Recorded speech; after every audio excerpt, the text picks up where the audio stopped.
Okay, you should all be seeing a slide that says painting mountains in the center. I don't have the chat open, so Lois, I'm going to rely on you if anybody's typing in and saying, no, they're not seeing it. You'll have to give me a shout. Okay, hopefully that's what you're seeing at the moment. So the things I want to focus on with this demo are accuracy of color and shape, because those really are the two key elements that we need to concentrate on if we're painting landscapes and trying to capture a sense of place. So the first thing I want to look at is color and how color changes over distance.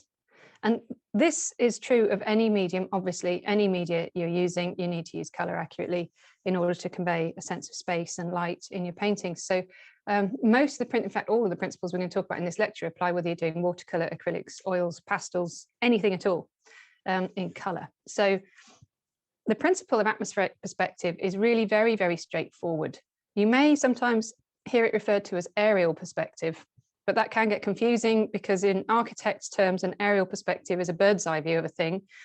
So I choose to use atmospheric perspective because it's a bit more specific. And what it refers to is the effect of atmosphere on color.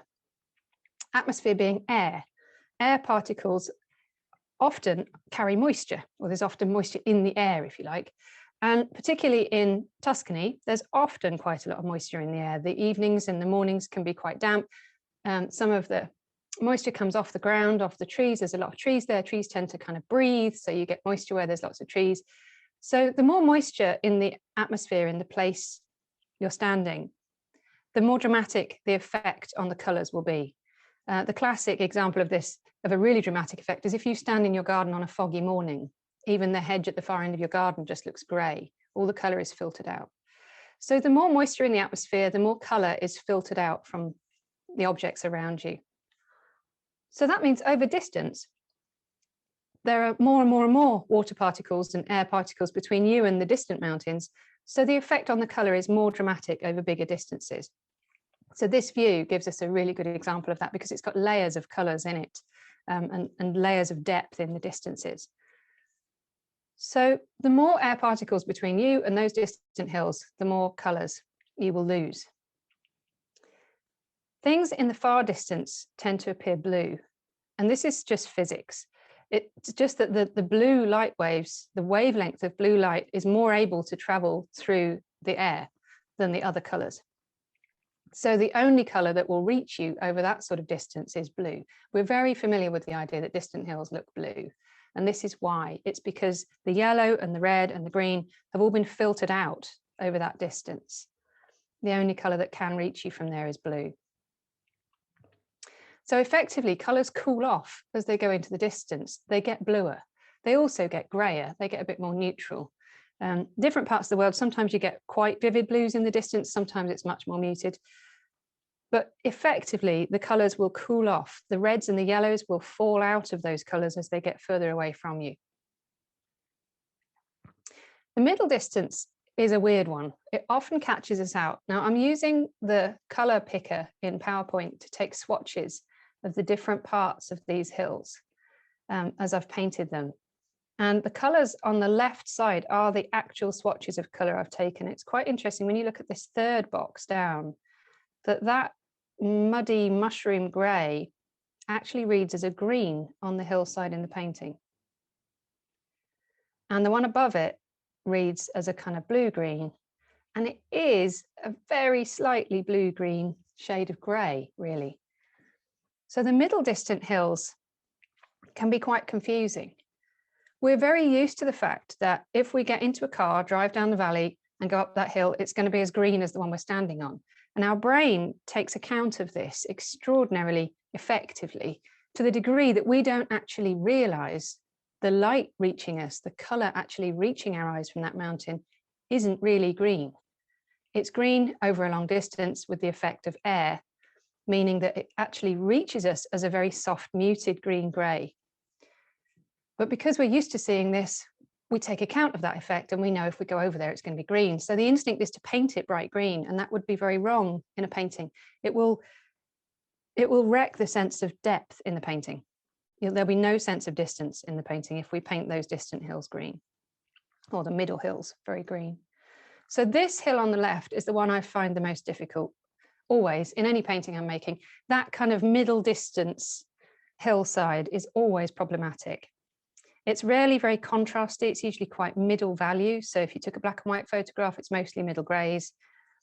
And it's rarely as vivid as we think it is. And the mistake we often make is to make it greener than it should be. That said, we don't want to turn it into concrete either. It doesn't want to turn out really dull, sludgy grey. It's still got to have some colour to it. So that's where it gets quite tricky, because you get these subtle shifts from blue, green, grey to a slightly warmer grey. On the far side of the valley, this hill stands in front of the one behind. And the way that we convey that in colour is to make it warmer. So we're saying colours cool off as they get further away. So conversely, they get warmer as they get closer to us. So if we want to separate the hill on the right from the hill on the left and make the statement that this one on the right is closer to us, we add more red and yellow to the colour. We warm it up. Effectively, orange is the warmest colour. So adding red and yellow to colours makes them warmer. Identifying a colour as warm or cold in its own right isn't usually that useful. Identifying it as warmer or cooler than the other colours in the painting is extremely useful. So knowing that this hillside needs to be warmer than the one further back is very useful to know. It doesn't tell you exactly what colour to paint it, does it? But it does tell you about the relationship it should have with the next hill back. And likewise, the hill on the left should be warmer than the one at the very back, which is blue. And even within the hills at the back, there's 3 layers, and they get bluer and lighter as they go away as well. So effectively, the little sliver of hill in the valley here is warmer than the one behind it. It's slightly grayer. So each layer in the landscape is getting warmer as it comes forward. If we then look at the valley floor and the nearer colours, they also get warmer and warmer and warmer as they come towards us. So this orange of the straw in the front field is just a little bit richer and a little bit more orangey than the one in the field behind, which is slightly more mustard. And the greens likewise get yellower and stronger as they come forward. So the strongest, most vivid green is right here at the front. So all of these yellows tend to be foreground colours. And as a landscape painter, I have to really think hard. If I find myself putting something as yellow as this further back in the landscape, I have to really question whether I'm perceiving the landscape accurately at that point, because I know for a fact the physics says yellow frequencies can't reach me over a long distance. So if something's more than a quarter of a mile away, it's not likely to be as yellow as I think it is. It's just that I know it's yellow, so I'll end up painting it yellow. But in truth, anything further back than the end of this sort of field here, it's not likely to be very vivid yellow at all in a painting. The roofs on the houses give us a really good example of this atmospheric perspective effect. So we know that these are the lovely terracotta tiles that we see in Italy, that we love in the sun. They're so beautiful. So in the front here, we've got really quite a strong peachy orange, quite light and quite vivid. In the middle ground, it feels, when you look at the painting, as though the orange on the roofs in the village, I think the watermill's over here somewhere on the left, but it feels like these rooftops in the village feel like they're the same orange as this one in the front, but they're not. I added blue. Because they're further back, they need to cool off. So we add blue to them to send them back in the painting. Often we need a touch of white as well, otherwise things get very dark when we keep adding blue. And then on the ridge in the distance, there's a little village perched up there. And just to give the impression that there's something up there, I mixed more blue, much more blue and white into the orange to make it more of a grey and placed it in there. Now it looks more orange in the painting than it does in the swatch because it's surrounded by blue in the painting. So we see very clearly that it's a lot warmer than the colour around it. But at that point in the distance, there's no way that could actually be an orange. The red and the yellow frequencies can't reach me. So I know it's probably just a slightly warmer grey than the hillside it's sitting on. So this is how we convey distance in paintings. And this is why I picked this painting. I use this for teaching this principle in all sorts of classes. This painting gets pulled out all the time for teaching this. So the second thing to think about is the shapes in the valley. And this particular part of Italy has a very, very distinctive geology.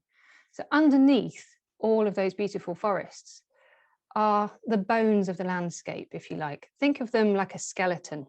If you were to, I spent a very happy month touring Morocco a couple of years ago, and it's remarkable there because there's no foliage on the mountainsides. So you can really see them laid bare, you know, you can really see the rocks underneath and the shapes that they're making. Most places in the world have lots of dense foliage on mountainsides, as in the case of Tuscany. But if you just try and imagine those trees as a thick blanket that's been laid over a skeleton of rock, the trees will soften the edges of outcrops of rock and they will slightly mute the shapes, if you like, but they still have to follow the contours of the land underneath, and they will still tell you the habits of the geography underneath, if you like. Now, one of the great things about traveling through Morocco with my partner, Mark, is that he is a geologist. So he was able to teach me an awful lot about rock on that trip. It was just fascinating. And one of the things he taught me to look for, which is this just gold dust to a painter, is to look for repetition in the angles in the landscape. So that's what we're going to look at in just a minute. Firstly, let's just think about the scale of things. As well as looking at repetition in the layers in the landscape, we also need to think about how those layers are arranged on the surface and how they relate to one another. Now, the biggest mistake people make time and time again, myself included, when painting mountains is painting them bigger than we think they are, or bigger than they actually appear to us visually, because we know how massive they are, don't we? We know if we go down there in the car, that thing's huge. So it tends to grow and take up more of the painting than it should. And we often end up with them looking a bit like the Himalayas. If we're not careful, they get up here somewhere, they start feeling very grand. So the way to get around it is to measure something in the foreground and compare it with the height of your mountains. So they're not as tall as you think, and they're not as spiky either. The contour on the top, you know, we can get very excited by a bump like this one and start sort of making it bigger, ending up with a big spike up here somewhere. But they're really usually not nearly as spiky as we think. So it is very important to look for the bumps and the shapes, because that's what gives them their character. But we have to work hard to not over exaggerate them. You know, what looked like a big hump in the last picture actually is just a wiggle. It's not really that big at all. And if you take the height of this tree in the foreground and compare it, the tree is bigger than the mountains in the background. So the best way to copy the shapes of the mountains, what we're talking about, this accuracy and repetition in the geology, the best thing to do is look for the angles in the geology as they repeat. So if we measure angles with straight lines, we can do it much, much more accurately than we can by doing it with curves. So if you've printed this image out, or even if you've got it on a computer screen, you can offer up a pencil or a ruler and run it along the edge of the mountainside and ask yourself, what angle is that? If it was a hand on a clock face, how many minutes is it past the hour? So if up here is, you know, 60 minutes or 12 o'clock up here, if you lay the pencil down as a clock hand and run it along here, this is about, well, quarter past, or 15 minutes would be horizontal. So it's about 17 or 18 minutes, this one. And then this one might be just a minute steeper. Maybe that's 19. And then we go the other way. This one's about 13. And then steeper, more downhill, that's about 20. So you can clock any angle you like. So this one's going uphill, downhill, steeper, uphill again. Notice these two lines are parallel. And then start to look, when you find two parallel lines, start to look for them elsewhere. There's another one there. And you'll be amazed how many of those lines are running parallel, and that's the geology. So you'll repeatedly find the same angles in the surfaces of the landscape. The thing to notice also is that not all the bumps are the same size. So this one, the two angles are replicated over here. as we would expect with the geology. So the right-hand slope is slightly steeper and the left-hand slope is slightly shallower, and it's repeated here and here. But they're not the same size and they're not at the same height in the painting. So it's important to look for repetition and then notice the variation as well. So look for the patterns in the geology and then pay attention to where it repeats, but how it varies. So this hip here on the mountainside is very, very distinctive and very, very typical of this part of the world. You see it really clearly along the coastline. If you go up to the Cinque Terre, you just see over and over and over and over, you see this line, and it's a layer of slightly different rock, and it's weathered differently, so it still sticks out. And you can see it here on both sides of the valley. And if we could see another 10 mountains going back, they would all have it at the same height, at the same angle. And then it repeats down here, there's a smaller one and the same shift. And these angles are flatter on the top. Then we go over the hip and they get steeper. And then the second one and they get steeper still. So that is really key to helping us to capture the sense of place. So being able to take a ruler or a pencil and clock this angle and say, how many minutes is this? How many is that? How many is that? And then clocking down and noticing the bottom layer is often much steeper into the valleys in this part of the world. You get this much steeper face down here into the valley floors. And then you get at least one, usually two of these hips sticking out further up. And notice the levels are almost level. This one isn't quite, is it? But they're almost level with one another. But you can continue a line. You can take a little line like that one and continue it right across the valley and say, okay, where does it strike this one? Connect them together as you're drawing. So those are the things we're going to concentrate on with this painting. So we're going to look at thinking about the angles in the landscape and the colors as they change as they go back. Now you'll notice the color photo I've included in your resources is cut off a bit short at the bottom. Unfortunately, I turned the longer photo into a black and white one and then lost the color version. So we can use this one for color along with the reference shot of the painting I made on location. And we're going to use the black and white one for some of the shapes lower down in the foreground here. It'll help us with the shapes. And you can pump up the yellows and the oranges down there and we'll figure out the colors on the house when we come to it. Okay. So does anybody have questions about any of that? Sandra's got a question, but it's more about the materials. How do you feel about water-based oils if you can't deal with oil-based due to allergies?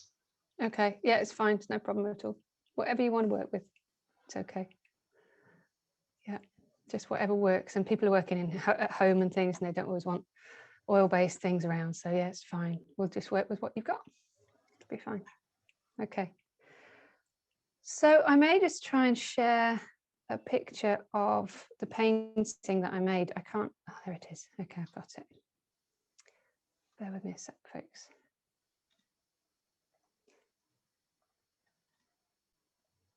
So you should hopefully be seeing the painting now. So this is the one that I made on location. I think I probably made the side a little more steep on the right side, just because it was more exciting. But the hips are definitely there, the changes in the angles, and the colors in the foreground are nice and rich and strong, and they're draining away as they go back. So we're going to use this as a guide for the colors. Can't always rely so much on photographs to give us the truth where colors are concerned. So paintings and images made on location are always more truthful about color than photographs will be, assuming, of course, your color matching is accurate, which it never is 100%, is it? But it can be a good way to get a sense of the day and a sense of the light. So that's what we're going to be looking at for this painting.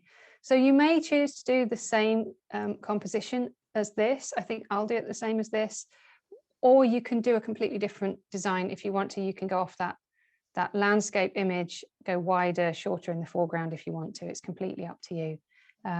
Just to let you know, this is the layout I'll be doing for my own painting. Okay. And we'll talk about that when we come to sketch it in. I'm working on a 10 by 12 inch panel. So bear in mind, if you're working on a different format, much longer and thinner or much wider, then that's going to really affect your shapes. So it's important to think about the proportions of the canvas or the pad that you're working on before we start sketching in, and decide, do you need to chop a bit off or rule a line down, or do you need to adapt your composition to suit the board or the canvas that you're going to be working on. So a 10 by 12 would be a little bit fatter than a 12 by 16 inches I'm talking here. So I don't know if anybody's got centimeters or what panels you're working on, but just have a think about the kind of proportions of what you're working on, whether it looks similar to what I'm doing, in which case you can probably stretch it. Is it like an A4? Is it about an A4? It's a little bit fatter than A4. Okay. So if you've got A4, you could just take an inch off the top and you'll be spot on. A4 is about 8.5 by 12, and I'm working on 10 by 12. So you can't add on, but you can take a bit off the top and that will make it a bit more squat. Or you can just paint more sky and more field at the bottom. It's fine. You can just make it, just add some on top and bottom. That will make it work. Okay. So the first thing we're going to look at is my palette. So you should now just be seeing a shot of my palette. And I'll just briefly talk through the colors I'm using here. So I've got white, titanium white, plenty of that. I've got cadmium lemon yellow, Indian yellow red shade. I've got some leftover cadmium golden yellow, which I may or may not use. Usually I use one or the other of these. You don't particularly need them both. A bit of yellow ochre. I've got some cadmium red light. Cad red light I find much more useful than a standard cad red, because the light one is much more orangey, gives me great oranges and really good fiery colors. I've got alizarin crimson and quinacridone rose, which is just greedy, frankly. I don't really need them both, but they do slightly different jobs. And again, the quin rose is left over on the palette. So I'll probably just pick one or the other for this painting. They're both just pinky reds. And I've got 4 blues because I'm being greedy. And so I've got ultramarine and cobalt blue, which are both more purplish blues. And then I've got phthalo blue and cerulean, which are my greenish blues. Notice the difference in value. The reason for having 4 is the cerulean and the cobalt are lighter. So they mix good greens because they're already a middle value. The phthalo and the ultramarine are darker. And again, this is true in any medium you're using. So this works for watercolors, acrylics, you know, this is just pigment knowledge and it's transferable to other media. So if I want to mix a medium to light green, if I start with my ultramarine and add yellow to that, I'm then probably going to have to add some white to lighten it up further. And adding white to greens doesn't usually help them in terms of making them rich and beautiful. It usually makes them minty and a bit flat. So to try and avoid adding white to my greens wherever I can, I will still add it when I have to, but I try and avoid it as much as possible. And one of the ways around it is to start with a lighter blue in the first place. So starting with a cerulean or a cobalt blue, or even a cobalt teal sometimes I use, which is lighter still. Whatever I can do to try and avoid putting white into my greens, I will do. Sometimes I use a light, in fact, very often, I use a light yellow instead of white as well, if I do have to lighten a green. And this is my favorite color ever, but it's not on your supply list, so I'm not going to use it for this painting. The reason it's not on your supply list is because it's hard to get hold of. Hardings make it, Michael Harding paints make it, and it's quite expensive. It's a series 5, so I don't think it's really fair to put really posh, expensive paints on the supply list. But if you feel like treating yourself, this is absolutely great. It's just sunshine in a tube. I love it. And I use that to lighten greens whenever I can. If I feel I need to lighten it with white, I'll use that instead because it doesn't flatten it so much. Okay, so that's where we're starting out from. One of the first jobs that I want to do is add some oil to my white because it's a bit stiff. And it makes me, I really try to avoid adding medium during the painting process if I can. I don't particularly want to keep diluting my paint with terps, or if you're water-based oils with whatever medium you're using for that. I don't like to have to keep diluting the paint because it spoils the brushwork and it spoils the surface quality of the paint. one of the lovely things about oil paint is that it is stiff. You know, it has a buttery body to it, which gives it its character and retains the brushwork beautifully. So I don't want to have to keep making it runny while I'm painting. It doesn't do any good at all, really. So what I do instead, if most of the colors are fine, they're great just to paint with as they are. These are all Harding's paints. But the whites I find are just a bit stiffer than I'd like them to be. So I just condition the paint before I begin. And this is super important. Most beginner painters don't know about this, and it will drastically change the way your paintings look if you get in the habit of doing this. So check the consistency of your paint before you begin. Is it like soft butter? If it's stiffer than that, dilute it at the outset, condition it. So really, ideally, you just want to add linseed oil. You don't want to be adding terps or alkyd mediums or anything else. You want just pure linseed stand oil is what you actually want, because it goes less yellow. So I'm just adding a little bit to this white to make it more buttery. And if I can get all my colors into this sort of lovely buttery consistency before I begin, then when I'm painting with them, I can use them partially mixed. You know, the character of the individual colors can still come through. I don't have to stir it together into a soulless gravy before I can put it onto the canvas.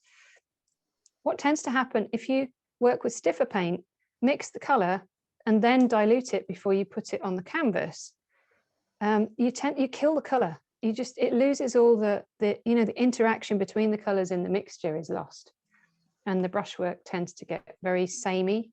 And it can also, if you overdo it, it can become really slippery and difficult to handle. You can't get layers to go on top of each other.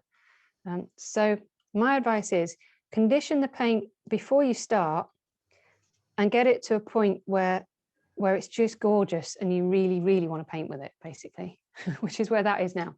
That just feels ready to flow off the brush now and make some really nice marks. If you're looking at this thinking, uh-oh, my paints are really stiff and I haven't got any linseed oil, you can do this with terps or other painting media. Just be aware that they have a different effect on the paint. So adding terps will be smelly for a start, because it'll start to evaporate immediately. And adding terps doesn't work well if you're painting over several hours, because the terps will evaporate within a few minutes and the paint will be stiff again. If you're adding an alkyd medium like liquin, it's a fast drying medium. So you're going to end up with dry oil paint on your palette pretty quickly if you stir liquin into all your piles of paint. So ideally you want to just do it with linseed oil, but just for today, you're probably going to be fine if you have only got liquin, so just add a bit of that if you need to, but don't dilute it until it's runny. Just make it like smooth butter. The thing I'm trying to avoid is working with runny paint, because it loses all the beauty of what makes oil paint fantastic. Okay, so the next thing we need to do, are you keeping up all right, folks? Give us a shout in the chat if you're doing all right. I just have one question. What was the yellow, the Michael Harding yellow? Was it sunshine yellow, did you say? This one. The yellow that you thought was brilliant. Oh, the yellow that I love. Lead, tin, yellow, lemon. I probably didn't give you the name. Lead, tin, yellow. Lead, tin, yellow, lemon. There's two. There's a light and a lemon, and you want lemon. Yeah, so it is a lead paint. So, you know, be careful, don't eat it.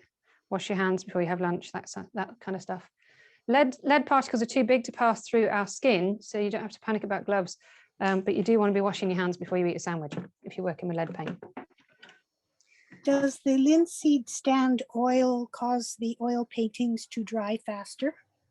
Slower, slightly slower, if anything. Thank you. Adding linseed oil will make the paint more glossy, and it will make it dry more slowly, just a little slower. You're not adding much, so it shouldn't have a drastic effect, but it will extend the drying time rather than shorten it. Can I just ask, as I'm using acrylics, do I have to do anything with that? Use them as they are? I would use them as they are. They're normally pretty runny. Actually, acrylics are normally more runny than oils. It depends if you've got the heavy bodied ones or not. But yeah, I wouldn't be adding anything to acrylics on the palette usually. Okay. Yeah, that's fine. Thank you. So to begin with the color mixing, In fact, I might just try a little thing here. Give me 2 seconds. I'll see if I can get the colour to come up on the canvas shot for you here. Vicky, would you condition with water for water oils? I guess so. I think you can get different media that you can use with them. Is anyone familiar with that? Has anybody got any? Somebody's Like, using water oils. yeah, Yes. has anybody got the mediums that you can use? They do all sorts of different ones. But yeah, I guess you could just use a little bit of water if they're stiff.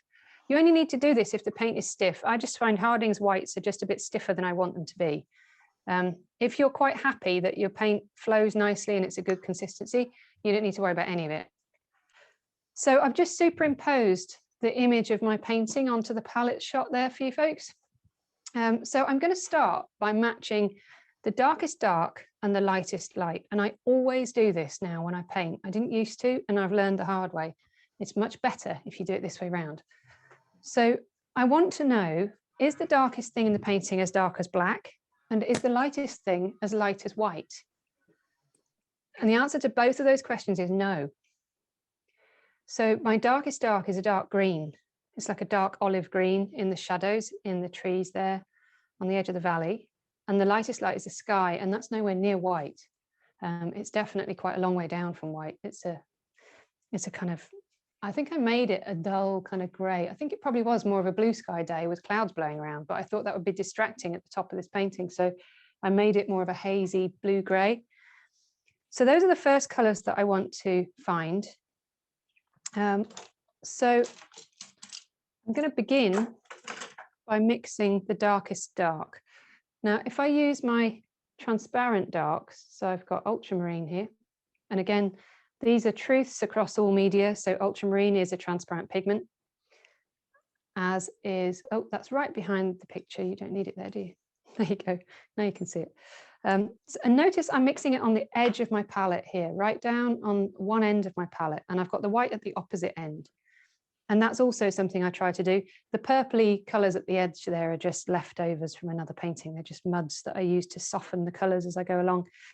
But the white at one end and then the darkest dark at the other end. And then I can use the whole of my palette space like a value scale for mixing my colours. And it really helps me to understand which colours I've got darker than which others. Because I know in the landscape, they're getting lighter as they go back. So therefore on my palette, I can almost kind of mix the layers of the landscape going across the palette. So if I start with the ultramarine and add a little bit of the Indian yellow, I'm mixing with a palette knife. If you have one, I would really strongly recommend you do the same. You can mix a lot faster and you waste a lot less paint this way because it doesn't all get stuffed up into the ferrules of the brush. And also, it keeps your brushes in much better condition. Because when you mix paint with a brush, you push the paint up, you push the paint all up in here between the bristles, and then the brush gets really fat. And then when you're cleaning, you've got a much harder job trying to get all the paint out of the ferrules. But if you just don't mix with the brush, none of that happens. So mix with your palette knife. And you can see I'm getting a pretty strong bottle green colour, a little stronger than I want. So I'm just going to soften that with a touch of alizarin crimson, just a smudge. I don't want to add so much that it turns brown. I just want enough that it's no longer a vivid lurid green. Just make it more natural looking. So that's possibly a touch darker than I need it to be, but I'll keep it there for now as my bookend, if you like, on the dark end. I always think of my hands on a piano scale. How low is my lowest note and how high is my highest note? So I don't think the painting requires anything as low as the very bottom notes. It doesn't need anything that's actually black. And this is pretty much the value of black. So I'll probably just lighten it a touch when I come to use it.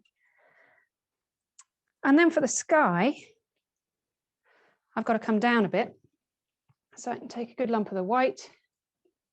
And I'm going to want to make it a blue-grey.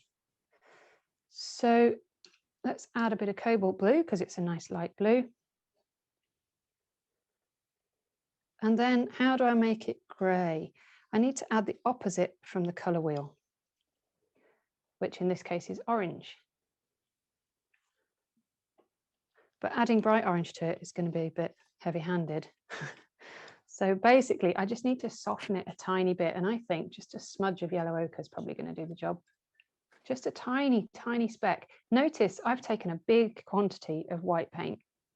If I'm stingy with the paint and I only mix, you know, my little finger's worth of light blue for the sky, I then need a microscope to get enough yellow, get a small enough amount of yellow ochre to soften the color. So if you're mean with the paint, which I naturally am, I have had to teach myself to mix more paint and use bigger volumes. The palette knife really helps me with that, actually, really helps me to take more paint into the mix when I begin. So if you're mean with the paint, you can't ever get good subtle color because you can't control it. Everything you add has a violent effect on a tiny amount of paint. Whereas because I'm working with a bigger pile of paint, I can add this tiny bit of yellow ochre and just soften my sky color slightly and get a really nice subtle smoky blue-gray.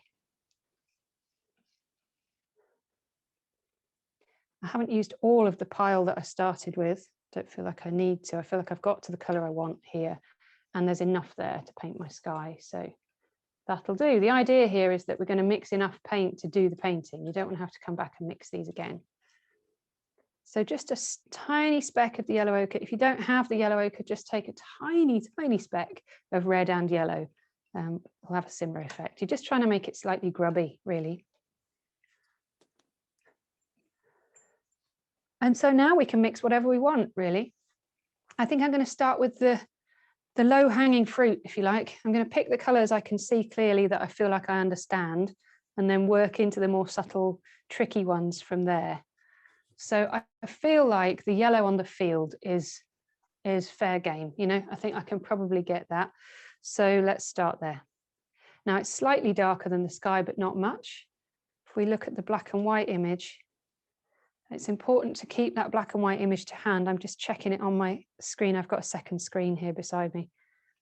Yeah, actually the yellow is nearly as light as the sky, pretty much as light in the black and white image. Really helps me to train myself to see color better. I use black and white photos constantly. So because it's as light as the sky, I'm going to mix it adjacent to the sky on my palette, because then when I squint at the palette, I can see if I've got a big value shift between the two. I'm using a little bit of white. I'm probably just going to go with a little bit of Indian yellow red shade because it's just great. Such a good color. I think I probably had a tiny bit of blue in there, but it doesn't matter.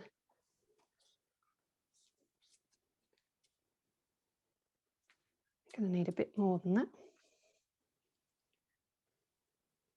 So I'm going to mix a fairly goodly amount of this because I want to be able to put nice big slabs of color down onto these fields in the front, you know, big thick wedges of paint in the foreground to help, again, to help create depth.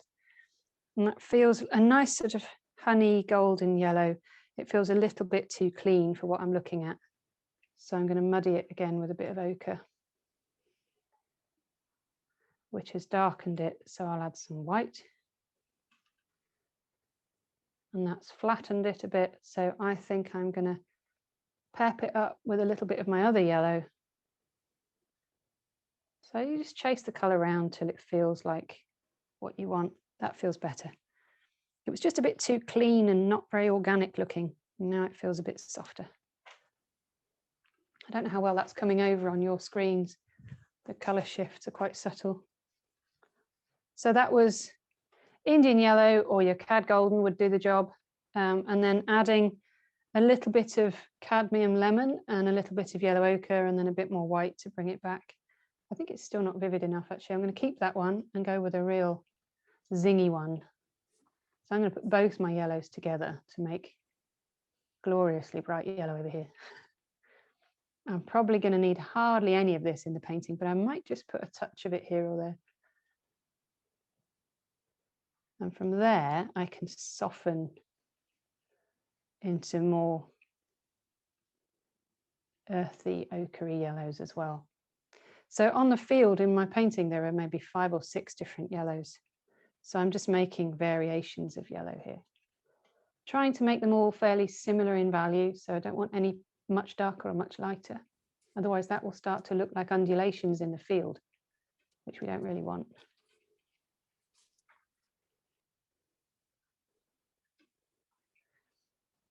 So in the foreground field, we've got slightly more orangey. So that was the ochre and the Indian together. Again, if you don't have ochre, you can do it with. And burnt sienna would work. Raw sienna would be similar to ochre. It's a bit cooler, but would have a similar effect. Transparent oxide yellow would work here for this.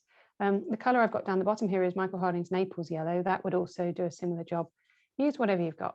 We're basically just looking for a series of light, fairly rich, but natural looking mustard yellows and straw colors, basically.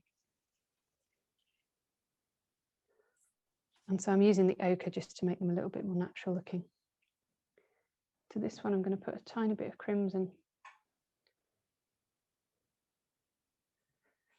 So as the colors come forward, the yellows get stronger. So these are probably for the front field. This is for the one a bit further down the valley.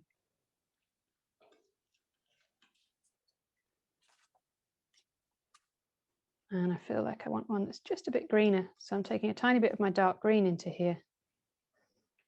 A bit of my greenish yellow. I do a whole big course, which I'm recording at the moment to go for online lessons about colour and why I have these 2 yellows, 2 reds and 2 blues on my palette and how much we can do with them. So I'm not going to go into too much depth about all that today. It's too much on top of everything else. But suffice to say, with these colours, I can mix pretty much anything I'd ever want. Sorry, I sort of missed the green. How did you do the green again? The dark It's on the green? one I'm doing now. No, the dark green, the first one. The dark green I did with ultramarine and Indian yellow red shade. You could do it with a golden yellow if you have a cad yellow or cad yellow golden. Okay, thank you. The difference there is that the Indian yellow is opaque. It is transparent, sorry, and cadmium yellows are opaque. So if I mixed that green with a cad yellow, I would have had a lighter, flatter green. So I'll just demonstrate that. It's worth knowing, and we need different greens anyway. So if I do the same mixture again, but this time using, do it just here. So this time I'm going to use the ultramarine, but with the cadmium golden yellow. You can see over on the side of the palette that the cad golden is flatter looking because it's opaque. So if I put that into the ultramarine, it makes the same color. The hue is the same. It's still a kind of olive green color we're getting because it's such an orangey yellow. And the ultramarine is a reddish blue. We get a low saturation olive green. But you should hopefully be able to tell that it's flatter, it's opaque, and it's therefore a bit lighter. This has an inky clarity to it. The transparent one has a real black depth to it, whereas the one I've mixed with cadmium doesn't have that same depth. It's got a much more flat opaque. It still looks black on the camera. Hang on, let me turn the camera up just for a second to show you the difference. Oh, wrong one. Is that working? Yeah, now you can see, can't you? That's much clearer. Yeah, so the one mixed with the transparent pigments is a black.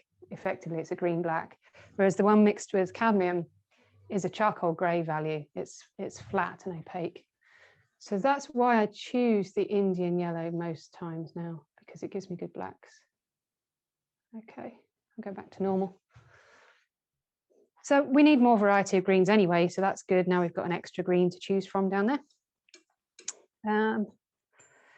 Right, so I've got a load of yellows. What else do we want? A load of greens, don't we? We need that blue for the hills at the back. So let's put the blue here next to the sky, because we can feel that shift from sky to mountains, can't we? We can kind of gauge what we want there. Now in the photograph, the reference photo, usually the shift looks bigger than it truly is in photographs. They're not very good at subtle cameras. So they tend to exaggerate the shift from the valley of the sky to the valley of the mountains. The photo we've got here isn't too bad for it, but it could be a little bit, the shift could be a little bit more gentle from one to the other. The painting certainly has less contrast between mountains and sky. So we'll start with white because it's more than halfway up the value scale. If I'm mixing a color that's mid-gray or lighter, I tend to start with white as a base usually. I'm going to put a good lump of cobalt blue in this time, much more than I put in for the sky. So that was probably nearly 50-50 blue and white.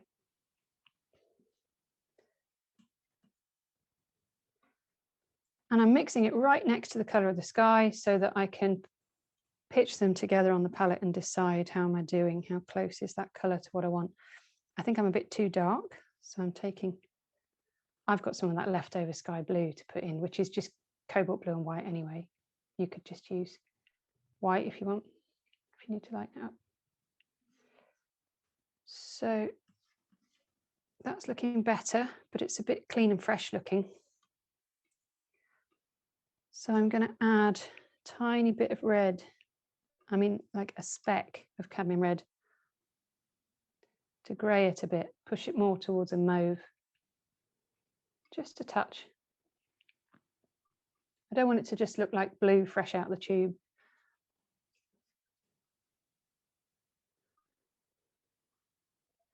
So I'm just sneaking little bits of red in until I get to a softer grayer blue.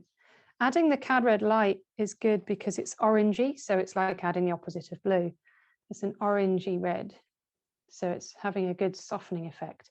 If I was to add my pinky red, I would just end up with a fresh looking, very pretty lavender colour, but not something that would belong in a distant landscape. Adding the orangey red has a much more softening effect. It desaturates the blue much more effectively. So that doesn't feel awful. I might stick with that for the distant, very back mountains. And then as we come forward, we'll want something. Remember I said it was a little bit warmer as it came forward. So let's just sneak a touch, tiny touch of ochre into that. Not enough to make it a green, but just enough to make it a slightly more dirty grey blue for the mountain in the middle of the valley, if you like. So you might notice I add a tiny bit, check it's going the right direction, and then I get a bit braver and I might put a little bit more in once I'm feeling like it's doing what I want it to do. So I don't know how well that's coming across on the camera, but there's a difference between the cleanness of the blue at the back and then this slightly grotty grayer blue in front.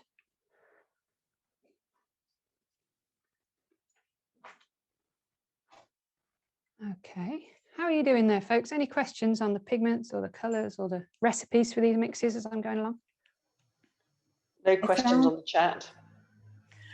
I found the name of the linseed oil to go with water-soluble oil paints, and it's linseed oil modified for water mixable oils. It's made by Lucas. Okay, Thank you. fantastic. Yeah, the water mixable oils basically have detergent in them that allows the oil paint to be miscible in water. So effectively it's a soap, if you like. It's just a detergent in there. So I presume that linseed oil will have the same thing in it to make it mixable. You can mix oil paints, traditional oils and water mixable oils together in a painting. It doesn't really do any harm to do that. But of course you can't then dilute anything with water or clean up with water if you've used real oil paint. Incidentally, this way that I work involves very, very little terps. I'm trying to not use any today. I'm conscious you're all painting indoors, and I actually really don't want to use it if I don't have to. It's not very good for me, and it's not very good for the environment. So if I don't need it, I prefer not to use it if I can get away with it. So the next colour is the greens, isn't it? Let's get into some greens. So we've got a vivid green at the front on the right, which I can mix beside the yellow because it's pretty much the same value. So for a nice vivid grass green, I'm going to start with cadmium lemon. And I'm going to add a bit of my cerulean blue. Now, if you're using cerulean hue rather than genuine cerulean pigment, you will end up with a very loud, frightening green at this point. It's going to be really quite lurid. So you're going to want to add a little bit of your cad red light. So if you've just ended up with something luminous lime green, you're going to want to add a little bit of your cadmium red light or an orange to it to soften it down. Because I'm using genuine cerulean rather than cerulean hue, I'm getting a softer green. Cerulean hue is invariably a mixture of phthalo blue plus white in a tube, and phthalo blue is very artificial looking. It's a very loud modern looking blue. So I usually have to, if I'm using phthalo, I usually clobber it with the cad red light to just soften it a bit. And I've just added a little bit of orangey yellow into my green here to make it belong. It felt too cold next to the other colors. Didn't feel like it was in the sunshine with them. It felt like it was in a white light source rather than yellow. So I just warmed it there with a bit of orangey yellow. So as I'm mixing the colors, I'm checking them and thinking, do they feel like they belong together? Do they feel harmonious? Do they feel like they're in the same light condition? Or does one of them feel like it's on a cold light day and the rest in the sunshine, which is what happened just now with the green. So from there, I can get the other green on the valley floor, which is probably a similar value to the blues, so I can mix it adjacent. Can you see how this kind of mapping the palette is working, where I'm able to compare a color with its neighboring colors? There is a saying that the painting is made on the palette, and this is what they mean. Of course, the painting's made on the palette. You have to start there, don't you, with mixing the colors, but people often think, well, no, the painting's on the canvas, isn't it? And it is in the end, but the work really happens here with the colors. So I'm looking for a more dense blue-green here. Again, that's gone too cold. So adding Indian yellow. Everything in the sun is going to be bathed in golden yellow light. So I'm constantly adding golden yellow to the colors to make sure they feel like they're hit by the sun.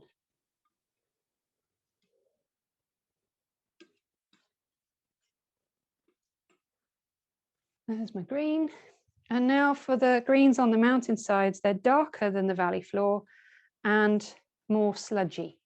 So let's go with something like that and then see how we can adapt it to make it belong on the side of the valley, not the floor. So we're going with a fairly bright green again, this time with a bit more of the Indian yellow in it to soften it a bit.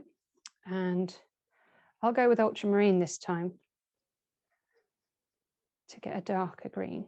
So I've gone with my reddish yellow and my reddish blue to get me a real kind of khaki olive green. So I'm looking here at the mountain on the right-hand side. It's still too vivid. So what can I do? Well, colors get lighter and bluer as they go away. So let's flatten it with a tiny bit of white. You don't need much, else you'll end up with something that looks like minty toothpaste. So a tiny bit of white flattens the color, knocks it back. And a bit of red will be useful in graying a green, softening a green. So a little bit of crimson, just using that because it's my cooler red, my blue biased red. It'll send it back more. If I want to bring it forward, I'll use the orangey yellow red. But I want to send it back, so I'm using the cooler crimson red. It's all very logical. Warm colors come to the front, cold colors go to the back, and I have a warmer and cooler version of each primary color. So that's looking okay, but this one for the valley floor is looking a bit loud. I might have to deal with that, but let's keep going down the mountain sides first. So that's not bad for the trees on the right side of the picture. And I think we're going to need to go grayer still as we go back. So taking another lump of, it's amazing how much cad lemon we get through with these greens. In fact, I may go with an ochre now as well. We're going with darker greens. We want them nice and soft. You can start to use ochre as a base for greens. So ochre with cerulean. There are so many recipes for greens. And with a painting like this, you end up using lots of them. Lots of different recipes to get the variety in the greens. So there's one with ochre and cerulean. That's a nice soft gold green. And then we can send that back with blue and white in it to make a green going further down the valley. I'm not mixing huge quantities of these now because they're only needed in small amounts in the painting. So adding blue and white to that has taken a step back in the valley. We're now looking more at the left-hand side, that second hill further back, going away from us. And from there, we can go softer still.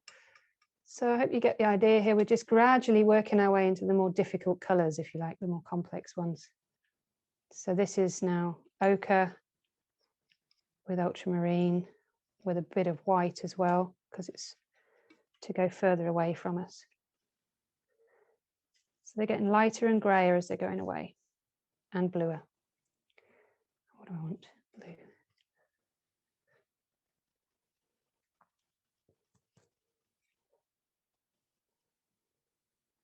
I don't always paint in quite this much of a structured manner, and certainly on plein air, it's a lot more haphazard because there's all sorts going on. There's traffic and there's people and bumblebees and wind and sun's coming. You have to turn the palette round away from the sun. So there's all sorts of things happening outside. But as a studio exercise, it's really, really good to take this disciplined approach to color mixing now and then and just really push your control, which is what these Zoom sessions have been amazing for this year, for, you know, really helping people with the technical side of painting and deepening understanding of value and color relationships. It's been great for that, being able to really dig down with some of the technical stuff. When we're teaching on holiday, we're on holiday, aren't we? It's not quite the same level of commitment and discipline.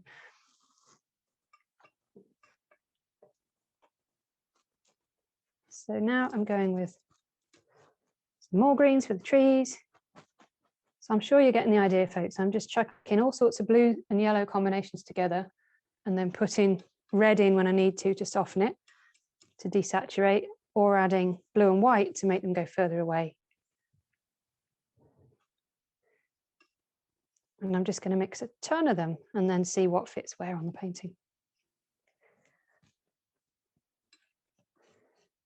I've got an idea of where I think I'm going to put them, but inevitably when I actually put them there, they don't belong. They have to be moved somewhere else.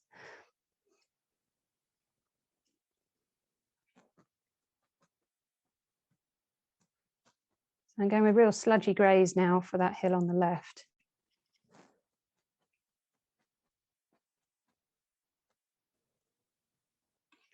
There's a slightly purplish note in it in places, which I'm going to play up a little bit. So just adding a little bit of crimson. And actually crimson and cerulean make a really nice landscapey purple.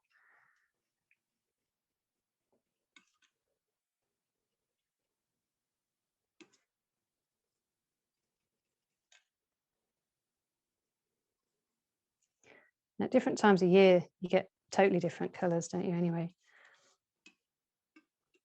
But it's often nice to just break a big area of green. Like we've got a lot of green through the middle of this painting, but it can be really nice to just break it with a slightly warmer purple grey, really. Okay.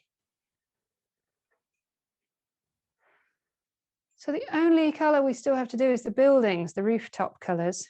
We're getting short of space here, but we'll squeeze them in up the top here, I think. I clear the white out of the way.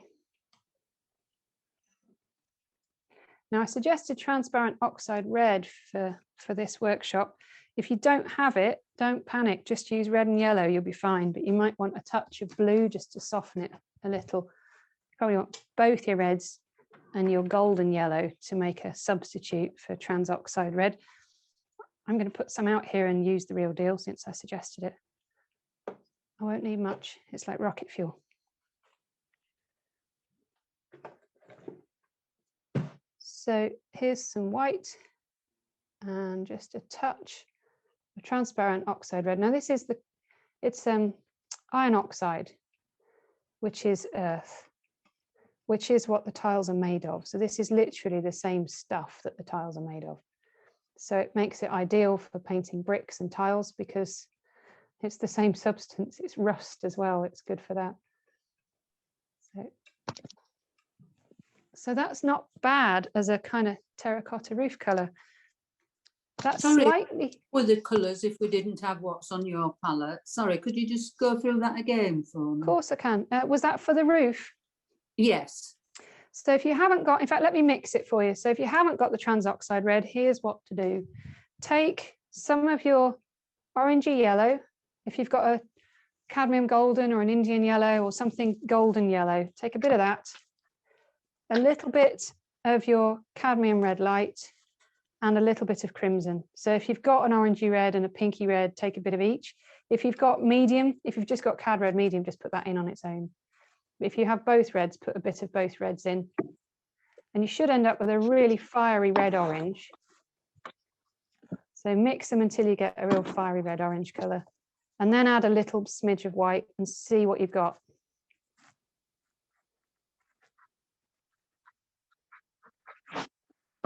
So it's fresher and hotter than the color you get using the transoxide red. If it's too fresh and zingy, add yellow ochre, which is also iron oxide. It's in the same family as the red, so it'll soften it down a bit.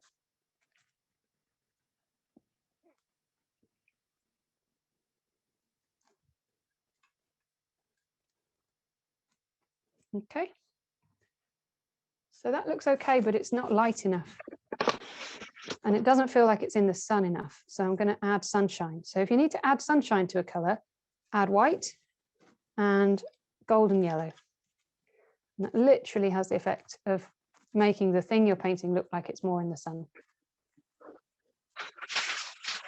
So I've mixed that orangey roof color and now I'm putting the sunshine on it. This is for the roof right at the front of the painting.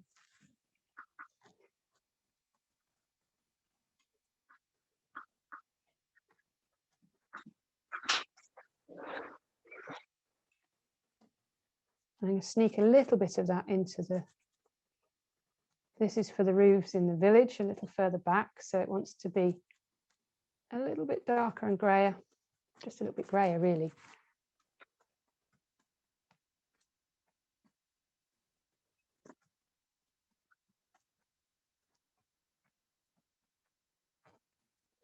And then for the ones in the mountains, you only need a smudge of color. But if you just take a little bit of the roof color and a little bit of the mountain color and mix them together, you won't be far wrong. There we go. The last colors we want are the building itself right at the front. So the gable end is like a dark grey brown color. That's easy enough to get. If you take your green, your dark green, and add red to it, you'll get that. At this stage, it's important to do what we're doing here and take one color and add other colors from the palette to it.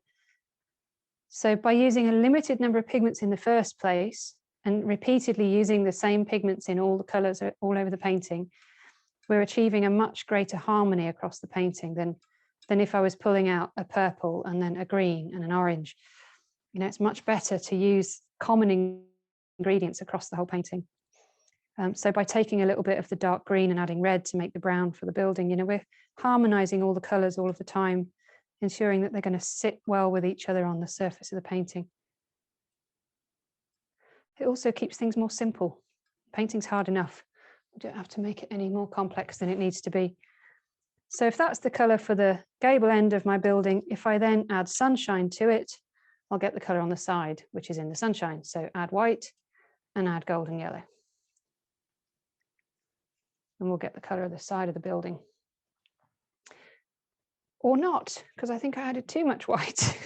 Let's try again.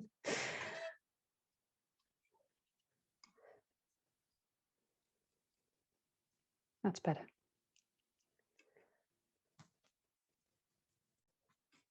Okay.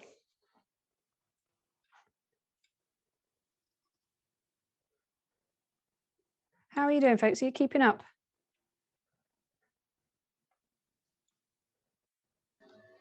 Everyone seems hard at work. Yeah, busy, busy. It's a lot of mixing at the start, but I've found it's often easier to just tackle this head on and do it at the beginning than to keep trying to do it while we're trying to execute the painting all at once. Do you prefer a gray palette? Yes, very much so. Yeah, because it's middle value, I can tell how much lighter my colors are or darker than my palette. So I can see that when I squint here, this blue sinks into my palette. So this is it's a medium light palette. So I know that that's about the right value for distant hills. And I can see I've got the colors in the light lighter than my palette, which is how I want them to be. And the colors on the shady mountain darker than my palette. So it really helps me to gauge where I'm at with the, with the whole process if I use this kind of palette. Ask about the golden yellow. Sure. What do you mean by golden yellow? It sounds like you've got a colour called golden yellow, but No, I'm using it as a kind of an umbrella term for your yellows, because I suspect you've probably, as a group there, collectively, you probably have. Some of you will have cadmium golden yellow. Some of you might have cadmium yellow deep. Some of you might have Indian yellow red shade or just Indian yellow. There's all sorts of yellow lake deep. There are tons, gamboge, Hansa yellow. They're all golden yellows as opposed to a greenish lemony yellow. sure. Okay. So yeah, that's what I mean. Thank you for the clarification. I'm sure you're not the only one wondering about that. Yeah, I have a cadmium golden yellow, but when I'm saying use your golden yellow, I mean use your orangey yellow, whatever color you have. Thanks. Okay, I think this might be a nice point to just take a 2-minute comfort break, just to go and stretch legs and anything else. So I've given it a wash of raw sienna, and you can already see when you look at the painting that it looks like I've already filled in the field color, really, doesn't it? So it's going to do half the work for me. If you're not careful with this kind of subject, you can end up with a painting that's half warm, half cold. We don't really want that. So having a warm color underneath the whole thing kind of unifies the painting somewhat, pulls it together. I could equally have done a cool gray underneath the whole thing. It's kind of a neutral painting in terms of dominant temperature, but I'm quite happy with that color anyway. So I'm going to work from my sketching now. We're going to start the drawing stage. I'm going to work from the black and white image that you were supplied with, because it's got all the accurate shapes that I want, and it's got the composition that I want as well. So I'm working from that black and white one. What I may change is, won't I? I can see on the left side that the hill in the front breaks the skyline on the left side, and on the right side that doesn't happen. But actually that might not be a problem. It might be nice to let that mountain, a blue mountain, go all the way to the edge. Okay, let's go with what I've got there on the black and white then. So how do we now make sure that this is all going to fit on the page? And what do we sketch in with? So I'm going to sketch in with a small, stiff, round brush. And I'm just going to take some of this brown colour that I mixed for the back end of the building. I can mix a bit more of it if I need to, if it starts to run out. And I'm just going to really lightly sketch into the background colour. Now, I don't know whether your backgrounds are wet or dry, but either way, if you keep a soft rag, I've just got an very old duvet cover, cotton duvet that's seen better days. So I tore it up into little squares of cotton rag. And this is ideal to keep in your non-painting hand. So you've got one hand holding a brush, in the other hand, you want to keep a piece of rag. And then when you make mistakes and put things where you don't want them, you can just rub them back into the board. So it's the easiest drawing medium ever. With acrylics, it's not quite so forgiving. You're going to have to get in there really quick and rub out any wrong lines with acrylic before they dry. So I don't know whether you're working on wet or dry grounds, folks. If your paint is wet and you've only just coated the board today or recently, and it's oil paint, give it a really good rub with the rag so there's no excess paint, and you certainly don't want this to be slippery. It should be dry to the touch. Even if the paint isn't technically dry, you shouldn't be sliding around on a painted surface. So make sure that it's rubbed, it's more of a staining coat really than a wash, if you like. So the first thing to do is look at the big proportions and the big angles and shapes. So I've put a mark there for where I think the sky comes to on the left. And then at the bottom, the ground looks like there's slightly more of the field at the bottom than there is sky at the top. And I'm going to make sure that's the case because I don't want an equal chunk here and there. That's bad design. So I'm actually going to sneak it up a little bit on the left here, make sure that I've got less sky than I have field. And on the right side, I can see if I come straight across from the top of that hill, I'm still in the sky. The mountain on that side is lower. So I've got the top of the blue mountain is probably about here. The distant mountain is about there. And lower down than that, I've got the top of the green mountain in the valley. So I'm just marking on the edges to begin with where things are going to be. Remember, if your format is wider or shorter than mine, doing this is a bit dangerous because I'm locating things around the edges of the painting based on copying from the photograph, though I'm actually just realizing as I say that the photograph is taller and thinner than my canvas. So I need to cut some sky off the top. So I'm actually going to take these higher. So I've just noticed, in warning you, I've noticed I'm actually doing the same thing, copying from an image that is taller and thinner than my board. So I've effectively cut some of the sky off now to make the formats match. I hope that makes sense, folks. So the field in the bottom, in the black and white photo, the building is just going out of the image on the right side, and I don't really want it quite that close to the right, so I'm going to bring it in a little. And I can see the apex on the house is lower than the hedge line on the left side of the painting, so it's quite low down here, this little house.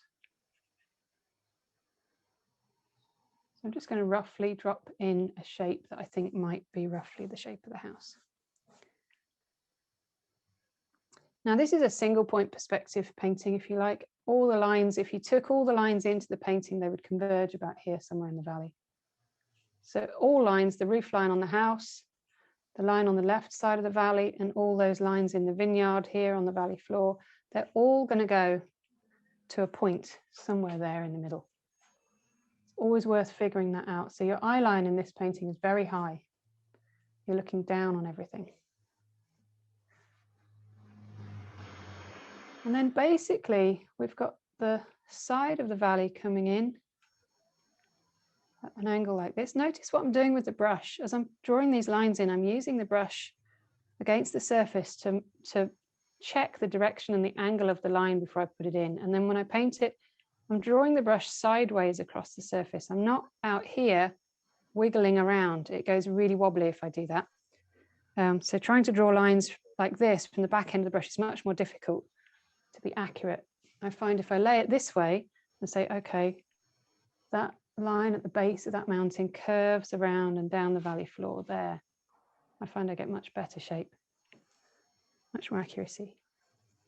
So now we need to map the big shapes on these mountains, the big angles. So if I take the big one on the left, the first bit to that hip, although it's got some undulations in it, it's basically this kind of angle. I'm using quite a bit of darkish paint. You could use less paint than me. I just need to make sure you can see what I'm doing. But you could use less paint than this. Just be really scratchy with it. Now the point where the mountains overlap is way over to the left of the center of the image, isn't it? It's up over here somewhere. And there's a long angle then, which is what? About 20 minutes, just shy of 20 minutes, I'd say, through here.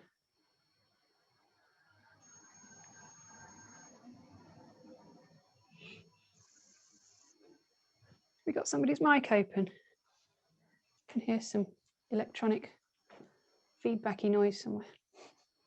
And then there's another little hip near the bottom of the valley, and it takes a steeper turn down.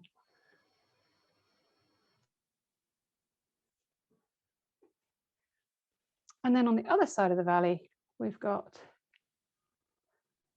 the hip is really close to the edge. I'm actually going to bring it in a little bit more into the painting, just so it's more comfortable. Don't put anything interesting right on the edge of your painting. It's bad design. Just bring it further in so it's comfortably within the picture. So I'm bringing that hip in a little more and then taking that angle down into the valley floor there. And in fact, there's two angles on that face, one steeper and one shallower. So it sort of comes like this here and then changes and goes down more steeply. Okay, so that line is too high because it needs to go into the point where they meet.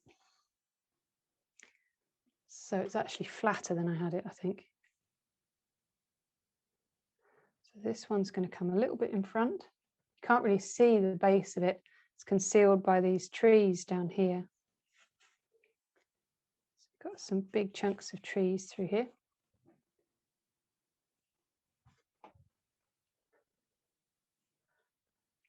And the edge of the field is lower than that point. So I'm just mapping everything from one side to the other, saying, how does this connect with that? Where do these shapes converge? Where do they join up? So that's more like it. And that suddenly feels more like that valley. It feels more like Italy. We've got these shapes coming now. This hip should be a little further in, I think. Get a bit more angle on there. That's better. It's beginning to feel familiar. So we're getting some character of the place now. And then down in the front, there's a dead straight line the whole way across to this house, and I don't like it. So I'm going to break that up. I don't particularly want a dead straight line here. Don't think it's going to help the eye to move down the valley. So I might put a few trees through here and a broken fence or a bit of a hedge, but I certainly don't want a solid line through there. I think I'll anchor this dark shape into the left side a bit more. And then bring this hedge line through here. It's a bit lower. So I hope this is making sense, folks, as we're just mapping out. Any questions on this, or are you all drawing frantically like I am? Everyone's drawing away. Good, good. So no terps needed for this, just a scratchy little brush, not too much paint. I do work with quite a smooth canvas, which again really helps with avoiding solvents, except where I really need them. I think when you need them, they're great. They do a really good job, but it's not that often that I need to put down a wash of oil paint, really. So just checking the perspective on this pathway going down the valley. What kind of canvas is your smooth canvas? I'm using a Bell Arti 007 linen from Italy. It's oil primed, which also makes it a little more slippery, which is helpful. And because it's quite smooth, it means that I can get away without having to use too much medium, which is a real bonus. I'm still wrestling with the line on the bottom of this hill. I think it must be higher. And because it's fairly smooth, I can get detail where I want it, but it still has enough tooth that it feels like a linen. It's not like a gesso board with no tooth at all. So I quite like that it still has that traditional canvassy look, but it's nowhere near as rough as a canvas. It's not as smooth as a portrait linen. It's like somewhere between. It's ideal for what I do on plein air, really. So I was struggling to fit all the trees in here that I needed. So I realized this line had to go up again. So that's 3 shots now at that line. But that's why we take the time here to draw things in. I'm not one of those drawing geniuses where everything goes right first time, not by any means. It usually takes me a couple of stabs to get things in the right place. So now I'm just kind of marking the bases of some of the trees. Going in with the dark paint, mapping out the base of the shapes. So you can move things if they're not where you want them. You know, you can make this field longer if you feel like you want it that way, or you can't really move the mountains too easily, but you can certainly take trees out and plant them somewhere else without anyone really knowing. Okay, I think that's fine now. So the little scattering of orange roofs disappears completely when you go into black and white mode, but they're all in through here somewhere. So what I may do now to mine is just take off any excess dark paint, because it's going to give me problems with the sky.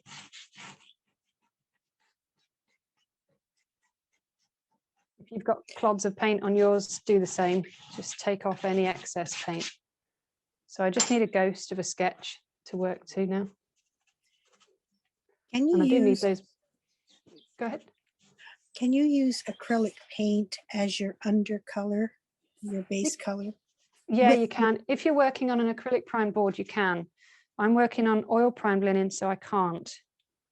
Ah, So if you're working on an oil primed surface, you need to use oil for the imprimatura, which is your wash coat, if you like, your color, staining color. If you're working on acrylic primed or ordinary gesso, yes, you can do a wash of acrylic, which dries really quick and then stays put when you put oil paint on top. What about the Because- art? What about the arches oil painting paper? Yeah, that should be fine with acrylic, I would think. It depends how waxy the surface is. If the acrylic beads, then it's no good. But if it goes down smooth, it'll be fine.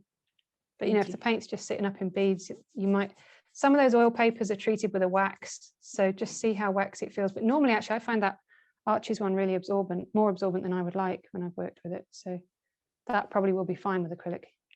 Mine actually says linen textured surface, ideal for acrylic paint. Right. So that should be fine.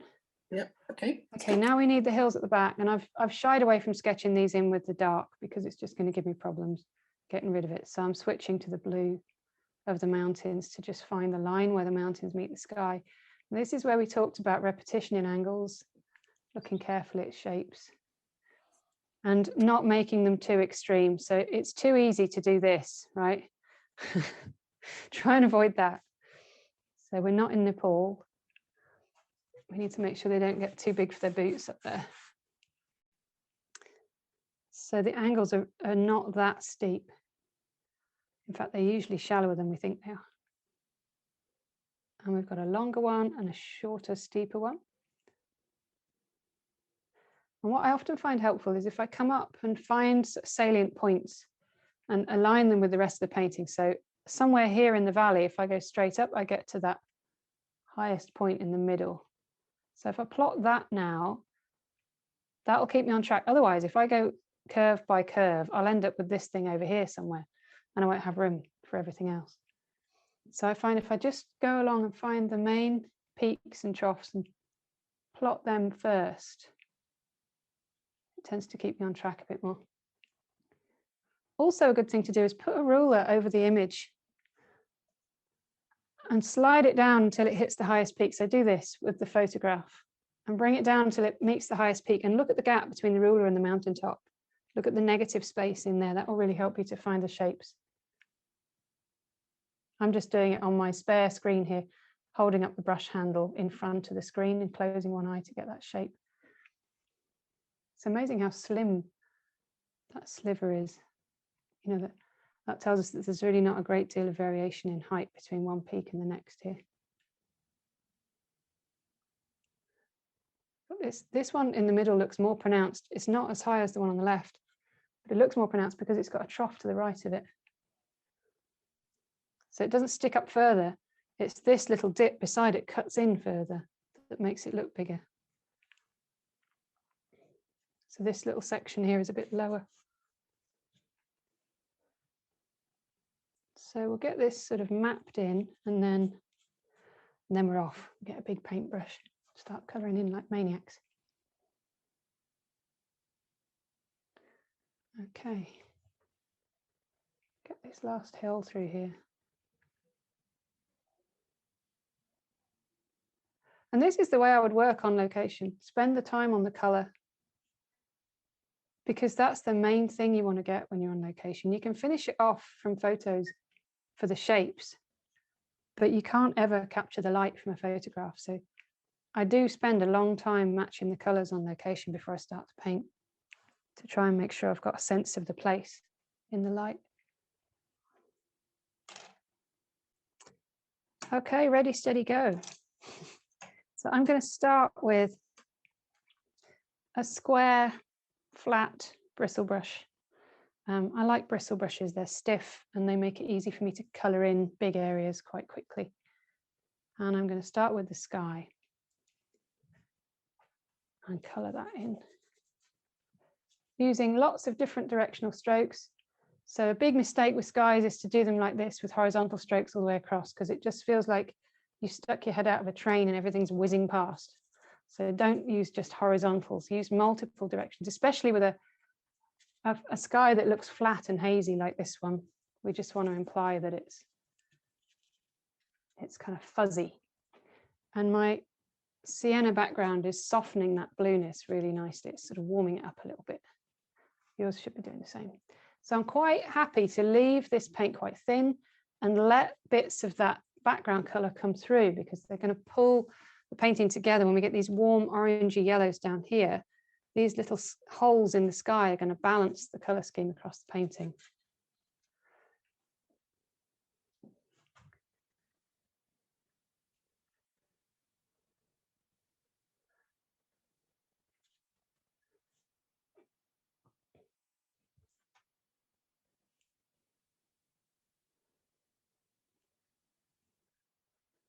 Okay, here we go. So I'm using the sky color to clean up that top edge of the mountains. So I'm just using the corner of the brush to take little bites out of that blue edge that I've left there, just to make the shapes more subtle and interesting as I go along.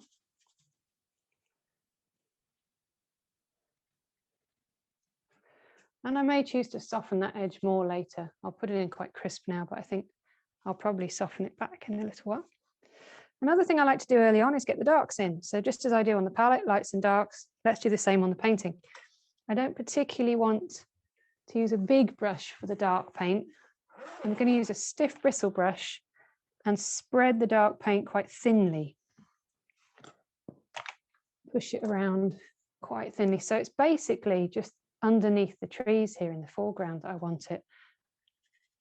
I think that is just a little bit too dark. I'm going to go with the more opaque, slightly lighter version that I made. Anything that far back in the landscape, that's quite a long way away from me, the far end of that field. It just can't be that dark. Colours don't stay that intense and dark over distance. They get lighter and grayer. So I'm going to just make that dark just a touch lighter and grayer. Still too much.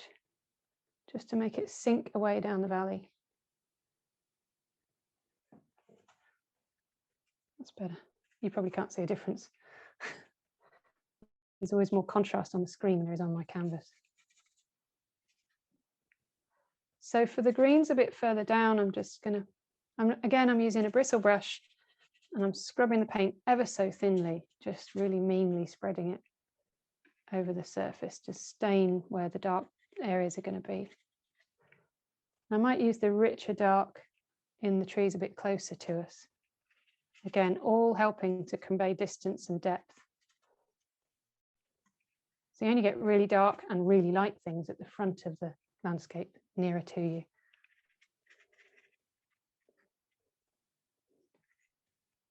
I've moved my building in, so I'm just inventing a bit more hedge over here. And I think on the painting I had more down here, but more going on to lead in a little bit. Get some lines coming this way into the landscape a bit.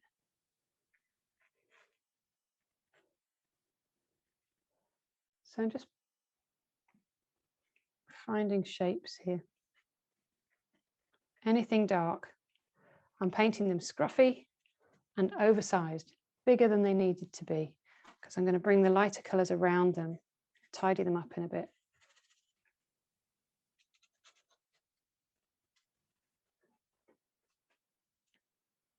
Okay. It's feeling better, a bit more structure to it. So while I'm on that sort of mode, I might start putting in some of the darker areas on the left-hand mountain back there. I'm just going to make this a bit bluer, I think. There's a couple of sort of avenues between the trees and clefts. One in particular that I'm seeing now, it's quite black in the photograph, but it wouldn't have been because it's quite a long way away, but photos just don't do subtlety. But there is definitely a sort of a darker ribbon shape through here.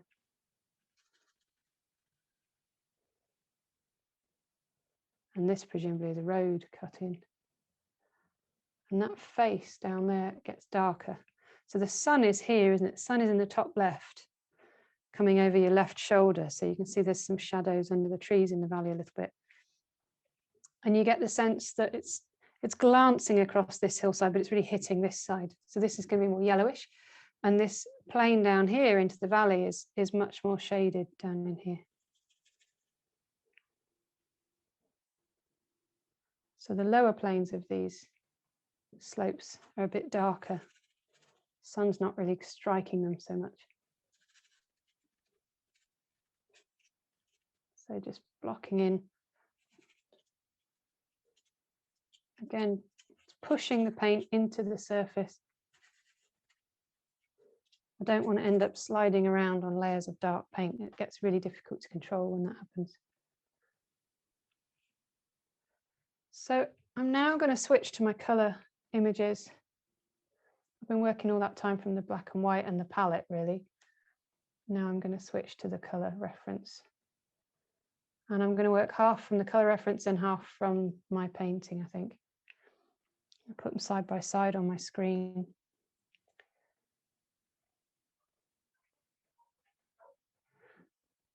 Sorry, just setting that up. I had it and then I've closed it by accident, as you do. Okay. So I've got the two side by side, and the thing I'm noticing is how much warmer the colours are on the plein air study than they are in the photo.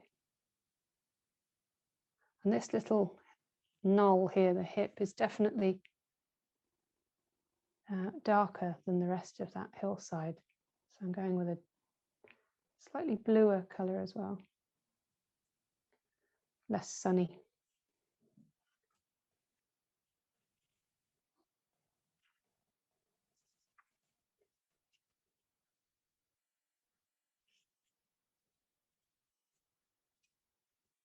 So I'm trying to just find the form basically here, aren't I? I'm looking for, you know, where are the valleys and the peaks on this side here.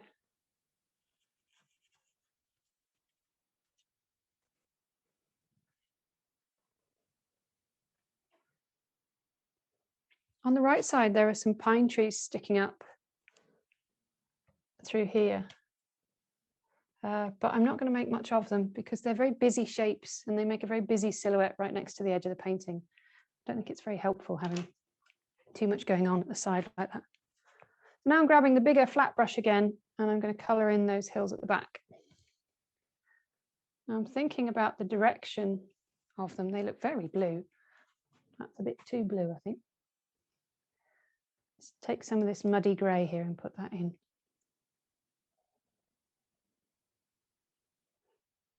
They are a pretty blue, but they're not lurid blue. We want them to be soft and smoky, not loud and shouty. So we'll take that off.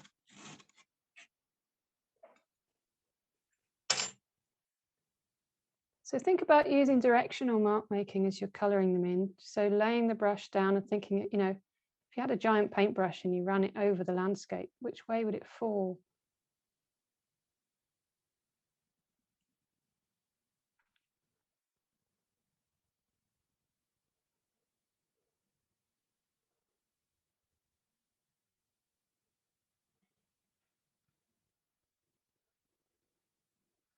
There are darker and lighter areas in there, only by a tiny, tiny amount, but there is a tiny shift in value here and there that just makes it feel like there's a little valley there or a steeper face. So I'm just going to add a little bit of blue just to get a darker and probably a bit more of that muddy colour. See if I can just get a tiny shift to make this piece go, this piece needs to go behind this piece.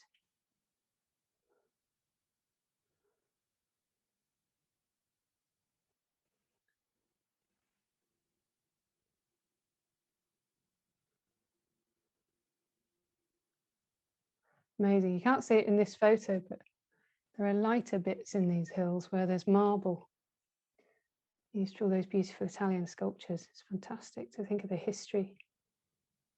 When you're standing painting it, it's mind-blowing. Can't wait to be back there. I'm going to leave that edge a bit soft, I think. And then the next hill over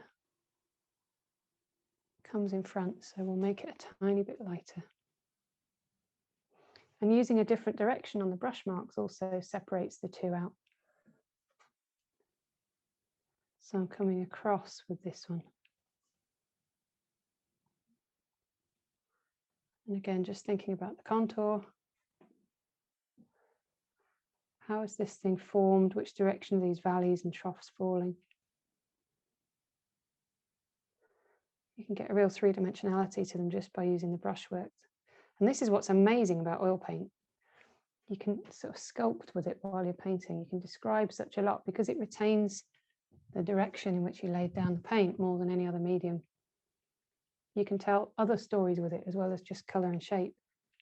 You can use it to describe form and movement and emotion and direction far more than with other media.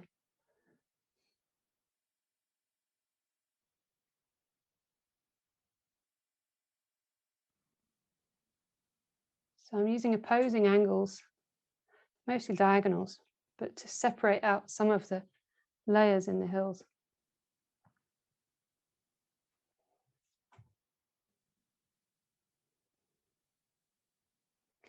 Dropping in darker bits here and there just to separate one from another. They're tiny, tiny bit darker, almost imperceptible. So when you stand back, they should just read as one flat blue, but when you get up closer, it should break down into individual hills.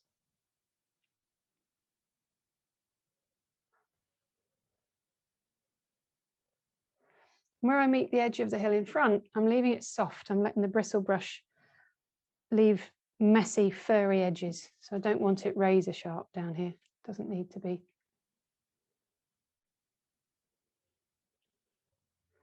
I think I've got that peak just too high there, so I'm not going to paint all of it in. I'll bring the sky over it in a minute, calm it down a bit.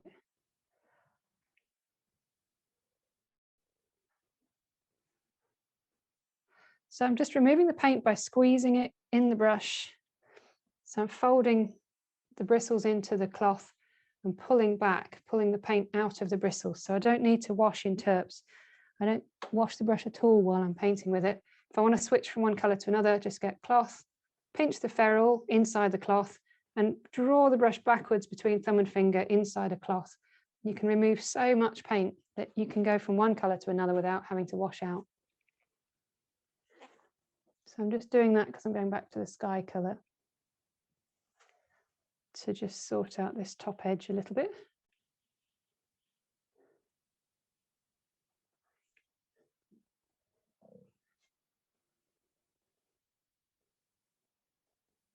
Okay, that looks all right for now. Get that other mountain in lower down. Now I think it does need to be a little bit darker and grayer to bring it in front. So I'm strengthening it a bit. Now I'm looking at the color version. I can see there is more of a difference than I had on the painting. So I'm adding some cerulean, which is my greenish blue, to just shift it toward green without actually making it green. And that will also make it a little bit darker.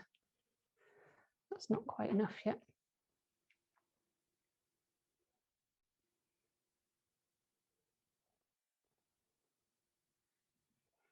No, it looks too clean, so I'll just put some of my muddy browny grey in.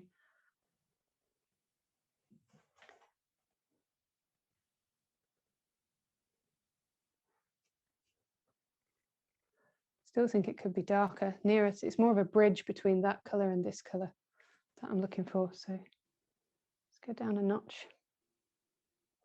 So instead of cobalt now I'm going to add, or I was adding cerulean, now I'm adding ultramarine. Maybe just a smidge of ochre.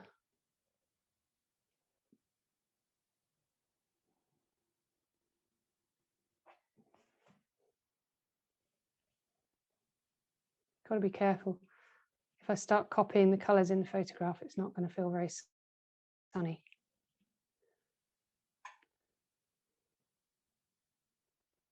But I do feel like that wanted to be a bit more of a green bridge, even though it's very distant green. I need to move that blue-grey just toward green a little bit, just to connect the layers in the landscape together a bit better. I've left a tiny gap where I'm going to put the village in through there, just to remind me to do it more than anything else. When I say put the village, I'm going to put about 3 spots of grey paint and hope that your imagination sees a village.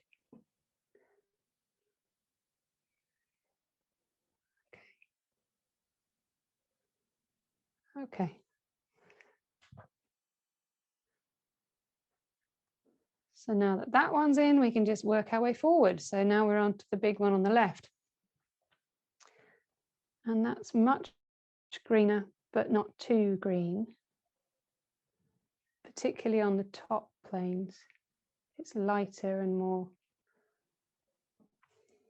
blue-greenish up in here.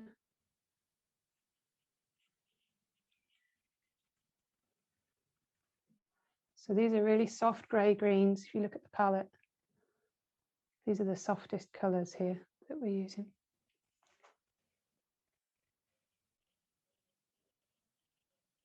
Softest meaning greyest, I guess. It feels like it might be a little bit dark. No, I think it's all right. It's in the shade, that one, isn't it? Or more shaded, so we'll go with it for now. Can always lighten it later.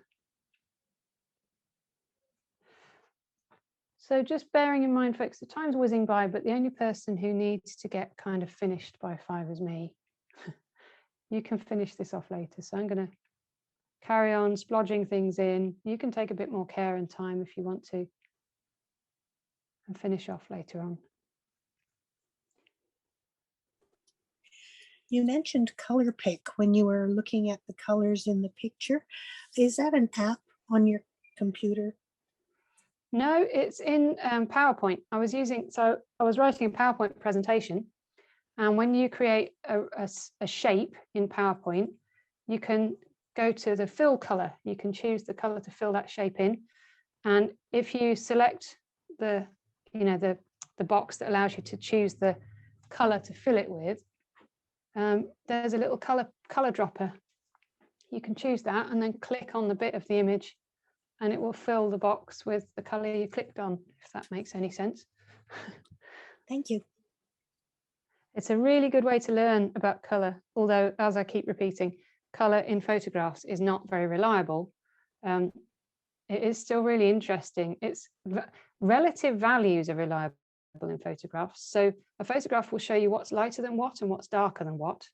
It might not be truthful in the contrast it gives you. It usually increases contrast more than it should. So, but it will show you what's the lightest thing, what's the darkest thing, and what's in between. It'll do that very well on a photograph. And you can use those kind of color pickers and ideas like that in computer programs to help you to figure out how colors differ from one part of an image to another. You know, if this bit's warmer, yellower, lighter, darker, bluer, grayer. All those comparisons can be made using technology to pick out specific areas and colors. And it's often surprising. They very often turn out to be not quite what you thought they were going to be, which means you're learning. When that happens, it's great. It means you've learned something new.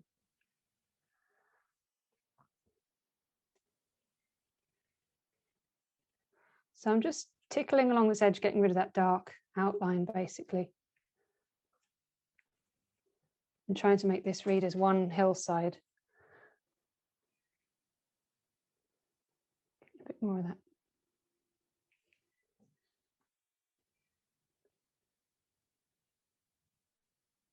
So I'm using the brush in all different directions, just loading the tips of the bristles and placing the marks carefully like a jigsaw. So because we're working alla prima, the whole painting is wet in one go. So alla prima meaning all at once, or everything first, but all at once. So everything's wet in one go. So that's a good thing and a bad thing. It means if you do too much fiddling about with your brush, you're going to stir everything together and get into a terrible mess. But it means you can achieve soft edges and atmospheric blends as well, because everything's wet at once. But if you think of oil painting, especially alla prima oil painting, like a jigsaw, just think like we're coloring this in one piece at a time. So we've got separate pieces of paint. Each mark is a separate slab of paint you're laying down. And then when you come to a junction between two areas of paint, you have to make a decision about how hard or soft you want that transition to be. And that's really it. That's alla prima painting, you know, just a jigsaw where you deal with the junctions between slabs of paint. So now I want that hill on the right side. So it's warmer and yellower and richer than the one on the left.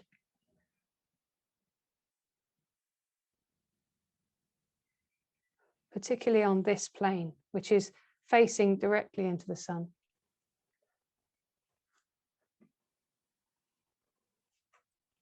So I'm going to use a stronger green here.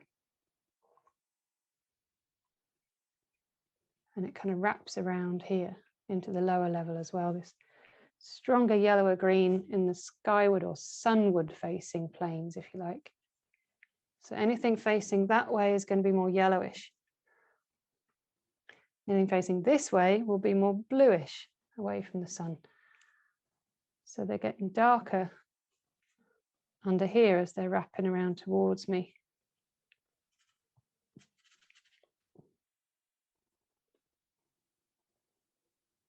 And I'm mixing my darker green and my purpley colour. I'm not sure why, it just feels like a good idea to put this bit down near the valley floor. Just mixing the right, just trying to play one green against another here and make this bit come down in front of that bit. Need it a little stronger. So just using colour and brushwork and direction to separate one hill from the other. So I'm applying the paint now in directional, diagonal, choppy marks to say there's lots of trees here on a very steep hillside.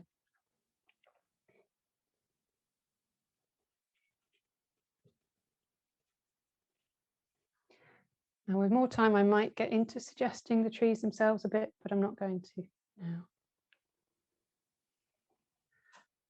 So remember, this is like a thick liquid rolling down. So there's an underside to this thickness, and you can see it where there are roads, where there's a roundness in the tree forms at the base. So this is like a thick beard on the mountain. Where it's facing up, it's more yellow. Where it's facing down, it's darker. So we can get a real form into that.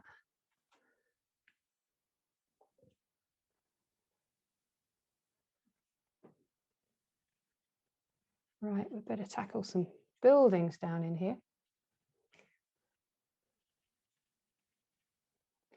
So I'm conscious that all the upper left sides of everything are going to be lighter and more yellowish where the sun's coming in.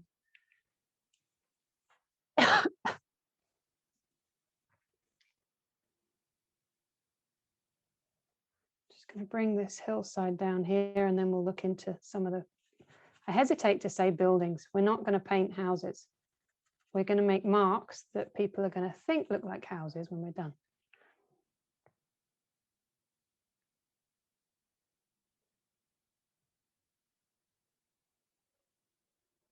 So I'm just going to tuck this hillside in down in here. Similar to this side, just rolling it under a little bit. And they don't literally roll under, do they? They kind of go this way into the valley floor, but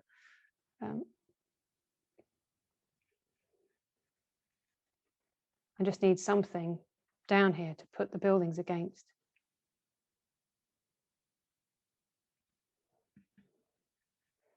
So the paint's going on thicker now with the brighter colours. But anything where I'm trying to get it to drop back, I'm doing it with thin paint. Not diluted, just not very much paint. You know, I'm just spreading it in a thin layer over the surface. So there's a soft green basically in the valley floor, and then in amongst it there are some grey marks and some peachy square marks, which are the roofs of the houses. So let's begin with a lighter greyish grassy green. So I'm taking the grey green from the hillside and mixing it into my grass green that I was going to use further forward in the painting. I might just lighten it a little bit.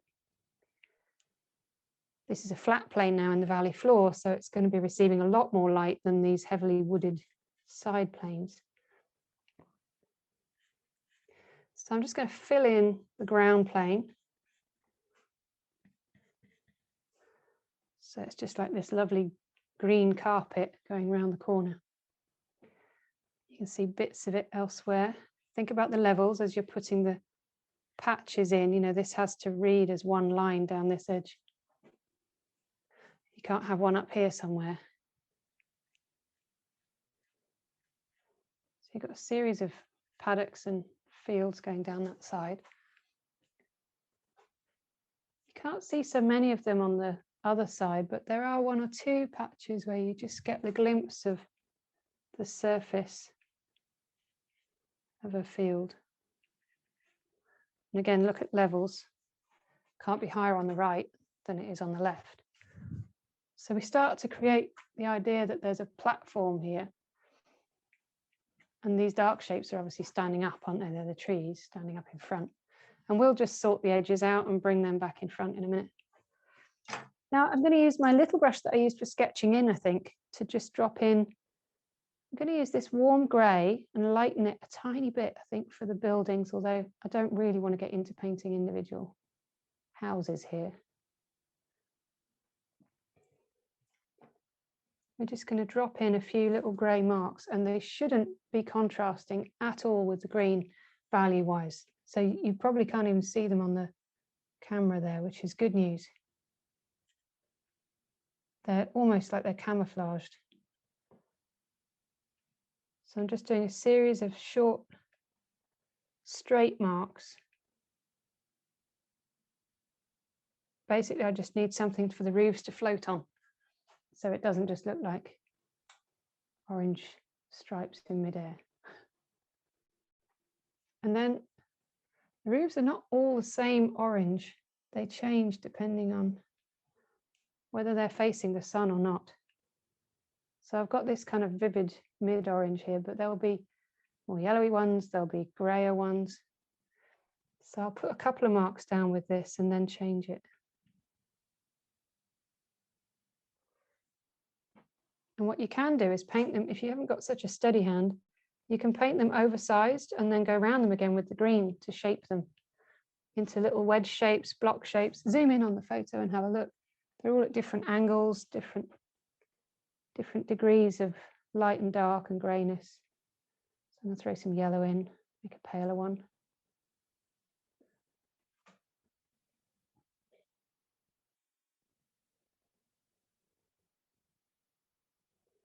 Some of them overlap, so be careful not to spread them all out at perfect intervals like little soldiers. You know, some of them overlap, some are on top or below others.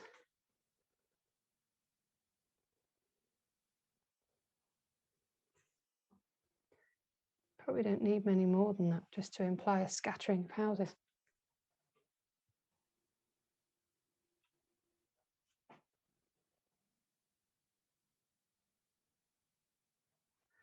So you can lay down the mark and then take the green that you used for the grass and come down either side of that mark to give it angles. So you can come down on one side and down on the other and make them into little roof shapes. Clean up, use the green to carve out and clean up the shape. Okay, that's the beginning of a village. And then while I'm at it, I'm going to take my grayer version and imply this little tiny marks up here for this village. That's enough there. Just on that shoulder in the distance. And we could try putting the shed roof on in the front, but I think mine's too dark. Just looked at it and thought, nope, too dark. So I'm adding light yellow to it to warm it up a bit. Get some colour here in the front, though it hardly shows up against that background colour.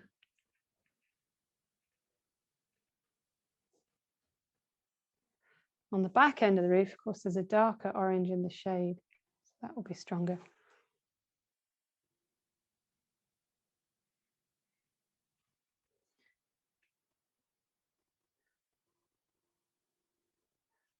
Put that building in.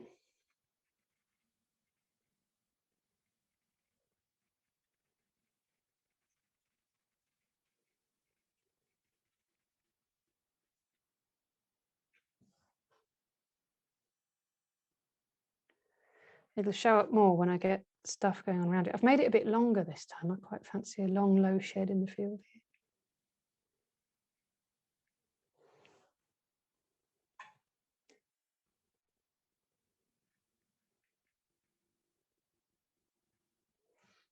here. There we go.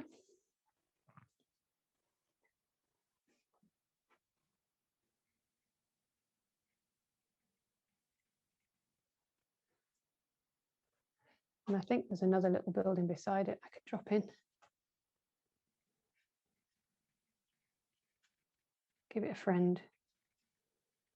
We could always make another shed further down the valley if it feels like it's a bit on its own.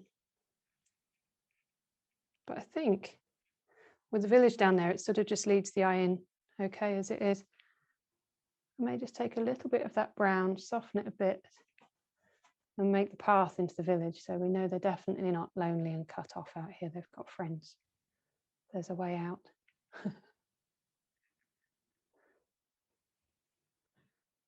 Okay. Any questions, folks? You're very quiet out there. Painting like maniacs, I'm sure. Yeah, they are. A lot are.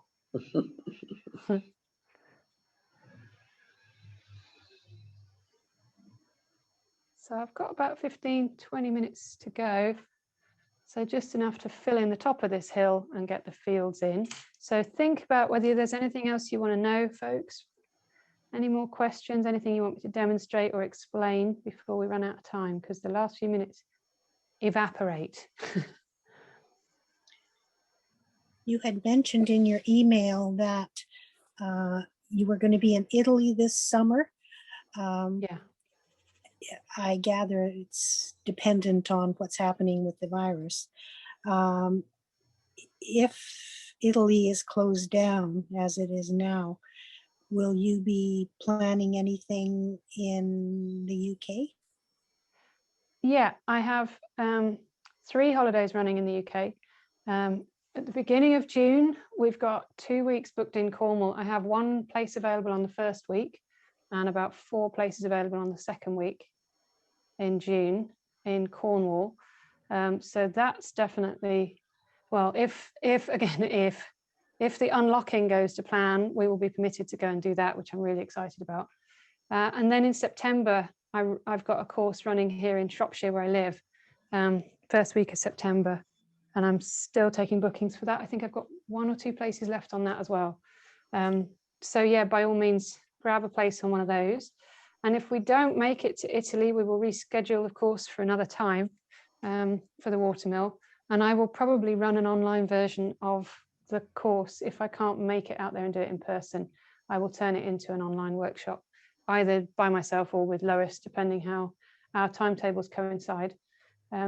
So that's what I did last year for all my foreign holidays that were cancelled. I ran them as virtual holidays. I haven't got any booked on my website at the moment. I'm doing one for Art Safari next month. At the moment, I've taken some time out of live workshops. I have a weekly mentoring group that's been running since the first week of lockdown last year. Bless them, they're amazing. We keep each other going. So I've got that every week, and occasionally, very occasionally, a place becomes available to join me on there. Other than that, I'm not doing much live teaching at the moment because I'm working really hard to get the online school up and running, which I'm super excited about. And it's actually something I've wanted to do for a year or 2. We've just been so busy traveling, I haven't had a chance to do it. But it's basically a whole series of standalone lessons that you can do as and when you feel, when you're ready in your own time. You get a lecture like the one I just gave today, only longer and a bit more detailed. And a slideshow. I'll demonstrate the exercise that you're to do as part of the lesson, and then you go away and do it in your own time. There's no feedback. You just do it until you think you're happy you've done it. And then you move on to the next lesson. And if you want to, we can tailor make courses, and I'll string together lessons for you and advise you what to do next. Or you can buy chunks like 5 lessons on brushwork or 5 lessons on colour and get a discount for buying a whole course in one go like that on a specific subject. And we are literally launching the test phase this week, which I'm super excited about. And then we'll be going live in a week or 2 after that, once we fix all the bugs that we find on the test, basically. So yeah, we're really excited about that. So that will be taking up a lot of my time the next few weeks, and then I'll be back to more live teaching after that again, if things haven't unlocked, which hopefully they will do fairly soon now. So if you want details of that, you can find on vickinormanstudio.com. I can send details to Lois in an email, perhaps she could forward that to you all. And you can sign up on the website to be notified as soon as lessons become available for colour, brushwork or drawing, and stay in touch so you can get on with those virtual lessons as soon as they're ready. Yeah, send me the link and I'll make sure it's on a letter. I will do. Thanks, Lois. But by all means, do try and come in July in Italy. We've got every Definitely. confidence that it will happen. And if not, there'll be one next year. Yeah, absolutely. And you and I can talk about dates for that anyway, Vicky. Sure. Yeah. I mean, July is looking hopeful. We should be fully unlocked in the UK by 21st of June, and Italy seem to be on a fairly similar track to us in terms of how things are going with them. I mean, I think you're going So, to have the vaccine, but then that's a good thing. So yeah, I mean, yeah, we should have had it by then anyway. So yeah, if everything, you know, if nothing takes a crazy turn, then things should definitely be good by July. And if they're not, they're not. We'll just carry on. We'll find another way. We'll go round it. We've managed so far, haven't we? yeah. But yeah, if they're not, we'll just reschedule. Can I just weigh in about the water mixable oils somebody was asking about? Yeah, sure. I use both. I was doing my water mixables today. I lost the internet, so I'm just watching you now. I'm half mixed up. But Okay. but Windsor and Newton do a range of mediums. There's linseed oil, and there's also like quick drying mediums. Cobra also do. They're very good. Cobra. They'll do mediums as well. I think somebody said Lucas. I don't know Lucas, but Right. but definitely Windsor and Newton do a linseed oil, water mixable linseed oil. So Great. Thank you. okay. You may not even need it. And a lot of the other paint brands are thinner, and a lot of paint manufacturers will make it so that all of the paints are the same consistency. Like Rowney Georgian, for example, they all come out of the tube at exactly the same degree of stiffness, and they're all just ready to paint. Because I use Michael Harding oils, they're handmade, and each individual pigment has its own characteristics. And some are naturally much more stiff, and some are much more loose. So if you're using artist quality pure pigment paints, you're more likely to need to vary the consistency of them after they go out on the palette, because they can be drastically different from one pigment to another. If you're using paints that are not made with pure pigments, so most manufacturers include dryers, stiffening agents. To be fair, most of them include bulking agents. If you're buying paints that are the same price, no matter what the color, then you're buying largely filler most of the time, because they can't afford to sell you cobalt for the same price as ochre. They come from totally different sources. So if you're finding that yellow ochre is the same price as a cobalt hue, then you're probably buying paint that's got quite a lot of filler and dryers and other stuff in it, which is not awful if you just want to practice. It doesn't matter. But in that instance, you probably won't find yourself needing to add linseed oil and things, because the paint probably is already, since they're mixing other stuff into it anyway, they're probably going to make it so that it's all uniform consistency while they're at it, if that makes sense. It's only because we're using Harding's quirky paints that they're all a little bit different, but that's what I love about them. They're like individual people, you know, they've all got their own character. But it does just mean sometimes I find myself wanting to loosen some of them up. Okay, so I'm just filling in those trees and now psyching up to do the really bright yellows here. I'll start with a base of the slightly less bright yellow in this distant field here. Now I'm going to use a combination of strokes going across the valley floor to make it lie down and go away. So fatter strokes nearer to me, getting shallower as they go away, really helps to create perspective. And then directional strokes going away will also help to make sure the valley floor is lying down and drifting away from me as it goes. So these really hot orangey yellows were really just for the front here. And so as I'm putting down the stripes in this stubble field, they've got to go with the perspective down the valley floor.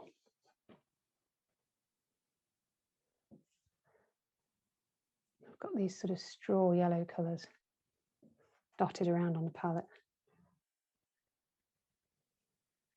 So I'm varying the colours a little bit more than I did in the original study, because I can. It's fun.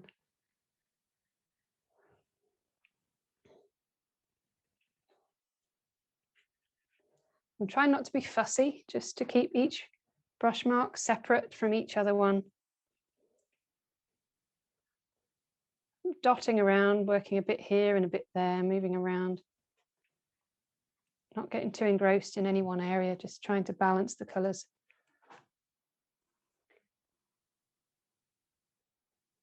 Let's get that nice light yellow field in.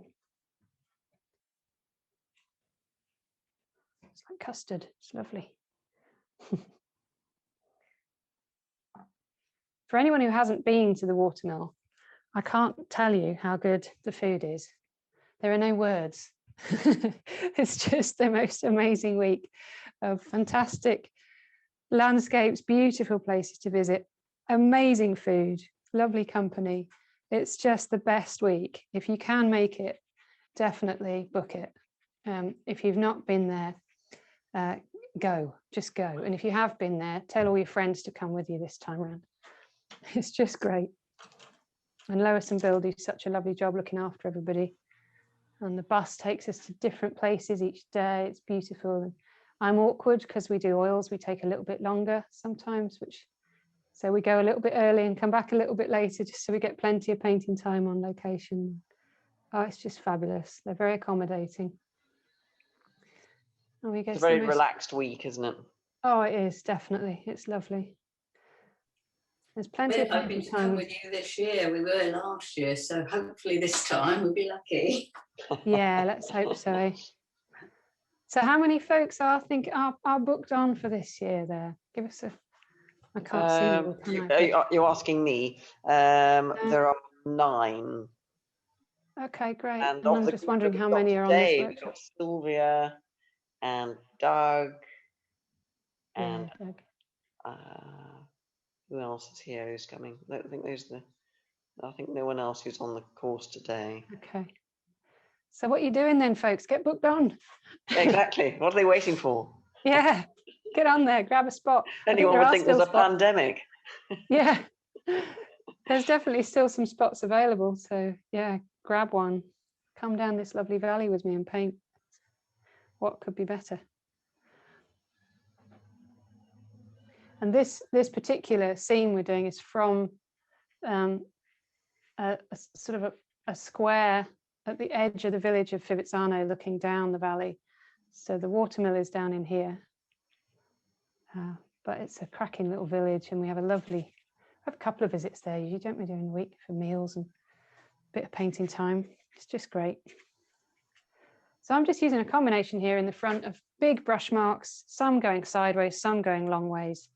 Just trying to tie these different areas of the painting together, letting some of the greens come through underneath, and then layering yellows and ochres on top to try and make it look like, warm summer harvest fields. When you were turning your white into butter, did you just add straight linseed oil to do that? I did. That's what I would always recommend you do if you want to change the consistency of your paint. It does slow down your drying time, but adding anything else will compromise the paint to some degree or another. Not much, and most of us, it doesn't matter that much, but to be technically correct, if you do just want to alter the consistency of the paint to make it flow better, the correct thing to do, if you like, is to just add linseed oil. You can add an alkyd medium to make it dry faster if you want to, but that will make it more sticky, and it will mean that you have to wash your brushes with terps, which I refuse to do that. I just don't use alkyd for that reason. I wash my brushes with soap, brush soap, or washing up liquid, dishwashing liquid, and it keeps my brushes so much better, and it is so much better for my health than working with jam jars for the terps. There's a common misconception about oil painting being smelly, and I can assure you there's absolutely no smell in my studio today at all because I've used no terps. The paint just smells like fat, just smells of fatty linseed oil, buttery smell. And all you're removing from the brush is linseed oil. So all you need is the same thing you'd use to remove a cooking oil. Linseed oil is a food oil.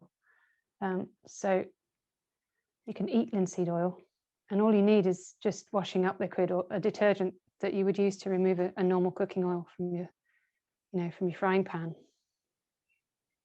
So it's really easy to clean up from oil painting if you don't use solvents. And if you don't use alkyds and fast drying paints, the alkyds are resins, so they do dry sticky on your brush. So that's a different thing when you start using them. You force yourself to use solvents to remove them. So what I'm doing now, the last thing, I'm just taking a yellower green, not as light as the ones in the field, and I'm applying it to the left side of the trees. Some are more ochre, but just making round forms out of the trees, basically thinking of them as simplified into ball shapes that are lit from the left side, just to give some scale and fill in the valley. And that's about it, really. So anybody want me to demonstrate anything or got any questions before we finish up, folks? But we have got a bit longer, haven't we? We're 2.5 hours in now. I thought it was tight. So we can go on a bit longer if you want, folks. Anything else you want to see? No. No questions. All madly painting. Is anybody really struggling with any bits of the paintings and want help with anything? We've got time if you want to hold it up. We're not a massive group, so you can hold it up and I'll have a look if you're really struggling with anything. Oh, that's a nice idea. But nobody's taken you up on it. No, remember to unmute. Remember to use the unmute button if you want to talk to me, folks. They're all gone shy now.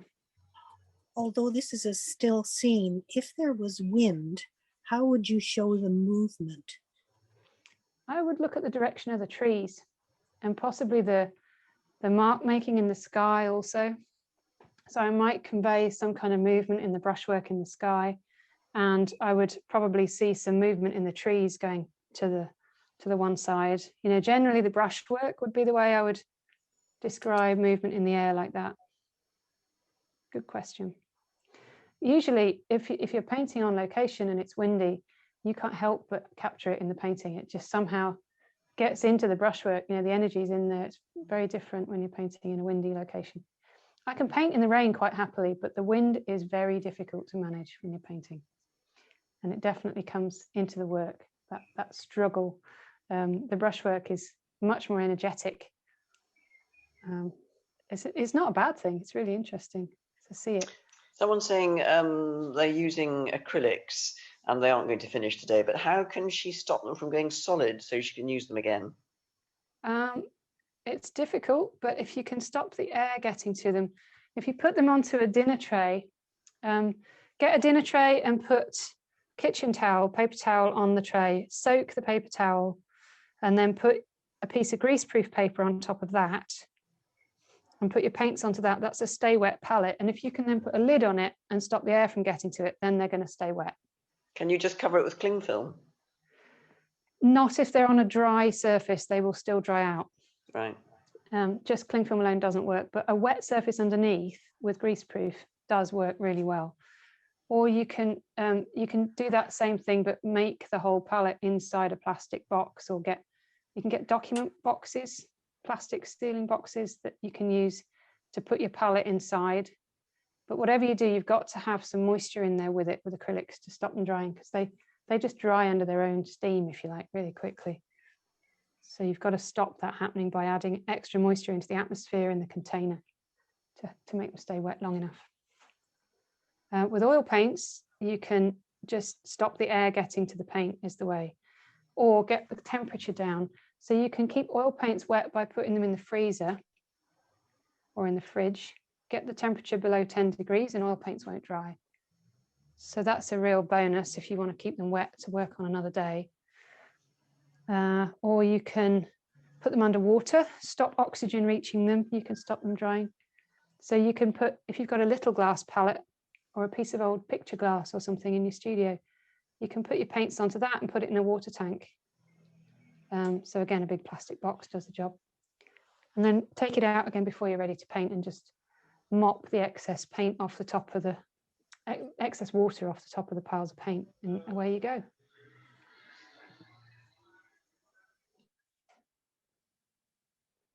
So since I've just realised I've got more time than I thought, I'm just working back into the trees a bit. And I'm just going to put, somebody have a question?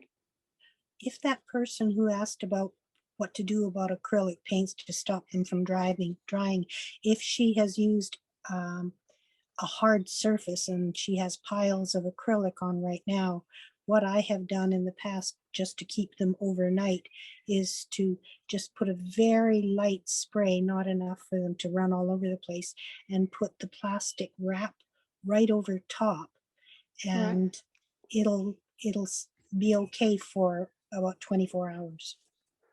Okay, great. That's worth knowing. So just like a spray, just spritz some water over the top.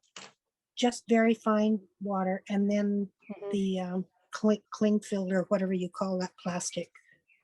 Yeah, wrap. Yeah.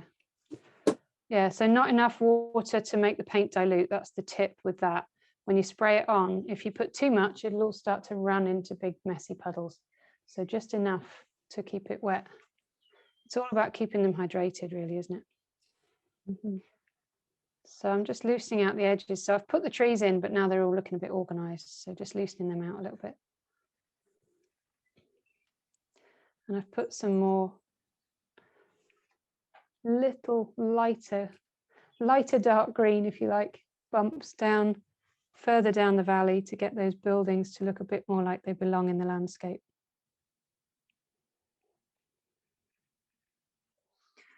Now, what else will we do with a little extra time? We can soften the skyline, I think.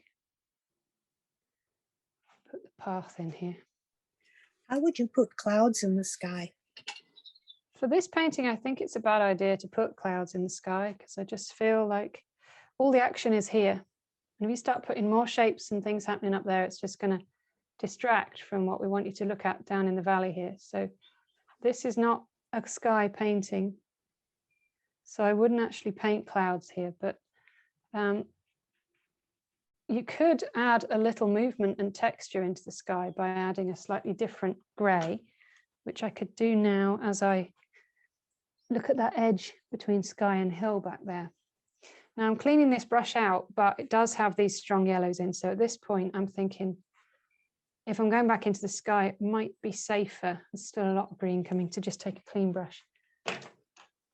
I'll just take an extra paintbrush. So I could add some variation to the sky. Usually I like to warm it up a little bit in the direction of the sun. So I can take a little bit of the terracotta color and add that in. Smudge that in over on the left here a little bit. So introduce a bit more movement. So the sky is not too monotonous. And then to balance with that, I often cool it off a bit on the other side. So we could go a little darker or bluer on the other side to say, look, the sun's over here and it's not over here. So I may just take a little of the color of the mountain into the sky color. And paint that over on the right side. There we go. So the sky is a dome this way and this way. So we're looking to create variation across the surface of it. And then for this edge at the back, where the mountain's a little bit hard, I'm just wiping the paint out of the brush and then going in over the top just once and letting the bristles just mess up the edge ever so slightly.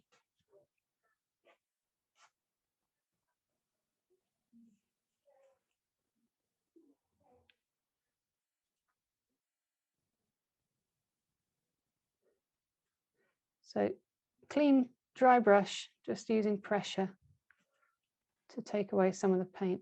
This kind of effect depends on the surface you're working on, how you can soften edges. But with my surface, it works well like this. But if you're working on something very slick, you may just have to mix what we call an edge color. Take the color of the mountain and the color of the sky and apply it along the gap. Because if you're working with smooth, buttery paint on a very smooth surface, you just can't lose edges. You can't get that brushwork to go away. Each mark you make just stands out. So you can do what I'm doing here on the palette, mix both colors together and apply that along the edge to soften the contrast. It's worth noting that mountains, even though they appear sometimes to make concave shapes, like in here, they're not actually concave. What they are is a series of convex curves lining up, changing angles so that overall you see a hollow. But gravity means that the geology always forms convex curves. It lines them up sometimes in sequences of curves that overall will make something that looks like a concave shape. And oops, I thought that was sky color. And it really helps actually when you know that about mountains. When you come to paint them, you can really start to look for those series of concave shapes. Let's just repair the damage to the sky there. Just stuck the mountain in the sky. That's what you get for talking while you're painting. Okay, easy does it. It's the lovely thing about oils, isn't it? They let me off the hook. So just adding the sky and mountain color to one another and then going back along that edge, you can also soften it quite effectively that way.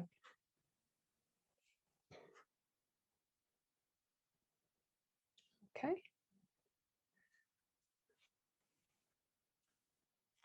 Another tip is to bring the sky onto the ground. So take the sky color or the color of the distant mountains maybe, and just sneak it into the ground plane somewhere. So just here and there, wherever you get foliage, you get bits that flip away from the sun. So you'll always get little bits where it's bluer. And you can harmonize the painting really nicely just by putting little touches of your sky color down here. You don't need much.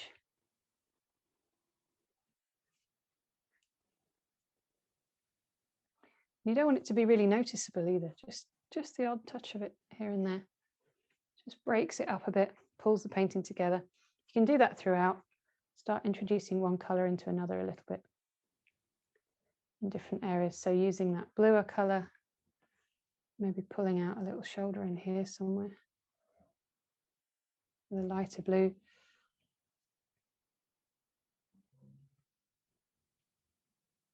Sky facing planes away from the sun will be lighter blue, or lighter and bluer, I should say. So you can start to really pull the painting together by repeating color spots around, taking a color from the sky, repeating it around the landscape. And then likewise, you could take colors from the land and put them into the mountains and the sky a little bit. You don't do it literally, but you just introduce, you take the mountain color, for example, and introduce a bit of the color of the field to it and just smudge it in places. The really key thing if you're going to do this is to make sure you don't change value when you do this. So where you drop this color in, it's got to be the same shade of gray in a black and white photograph. It can't be lighter or darker than the rest of the mountain.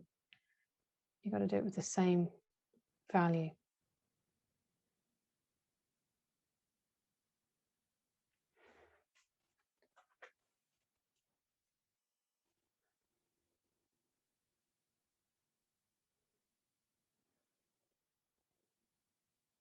So I think I'm just about done here. I might just sort out this hedge down here a little bit.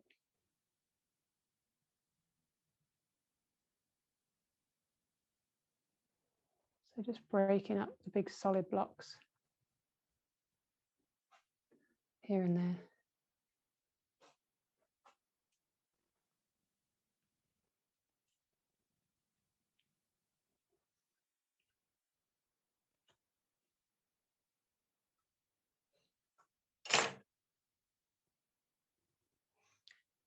I can try and give you a little close-up tour of this if that's any use. I can bring the camera up close and do a little whiz around the surface so you can see some of the brushwork. That can be nice. Try and do that in a second.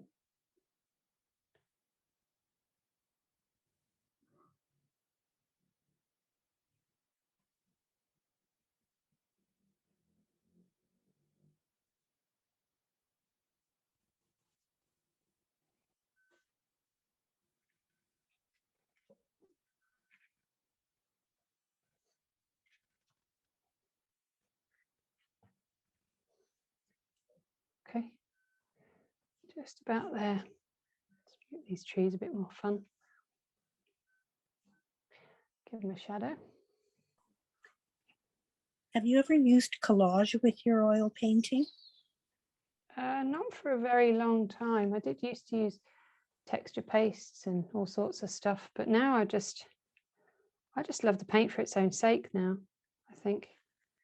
I've got quite a lot to think about between colour and value and edges and shapes, and I quite enjoy the more traditional aspects of it now rather than, I used to do a lot more contemporary kind of surface-based stuff, but I get more pleasure out of the laying down of the paint itself now than the surface onto which I'm putting it, if that makes sense.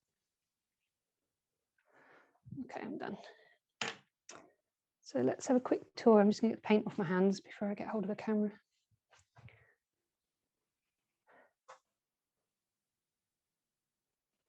Keep seeing more bits that need movement. The more I add movement elsewhere, the more you see the static bits.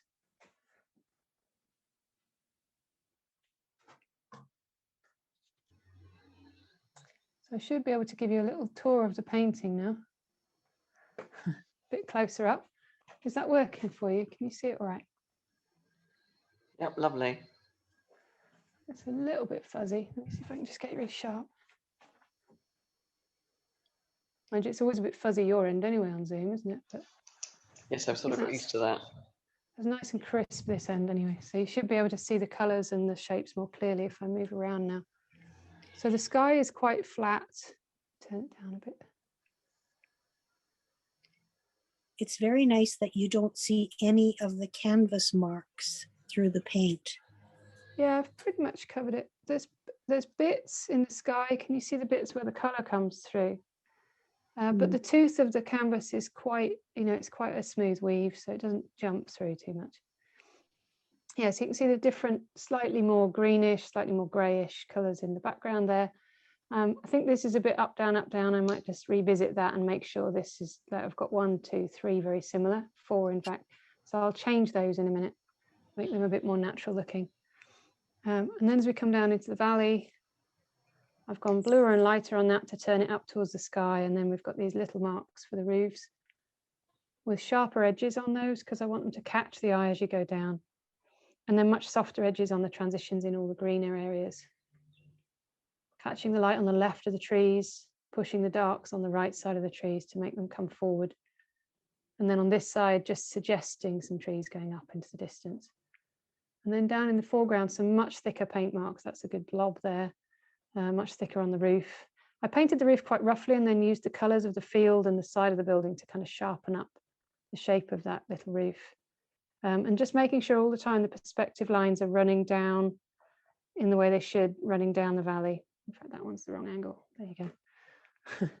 So keeping the lines going where they should all the way through the valley floor, and then cutting across as well with horizontal lines to keep the ground plane flat down the valley. Just taking edges out where they don't need to be sharp. Okay. Let me come back to the camera.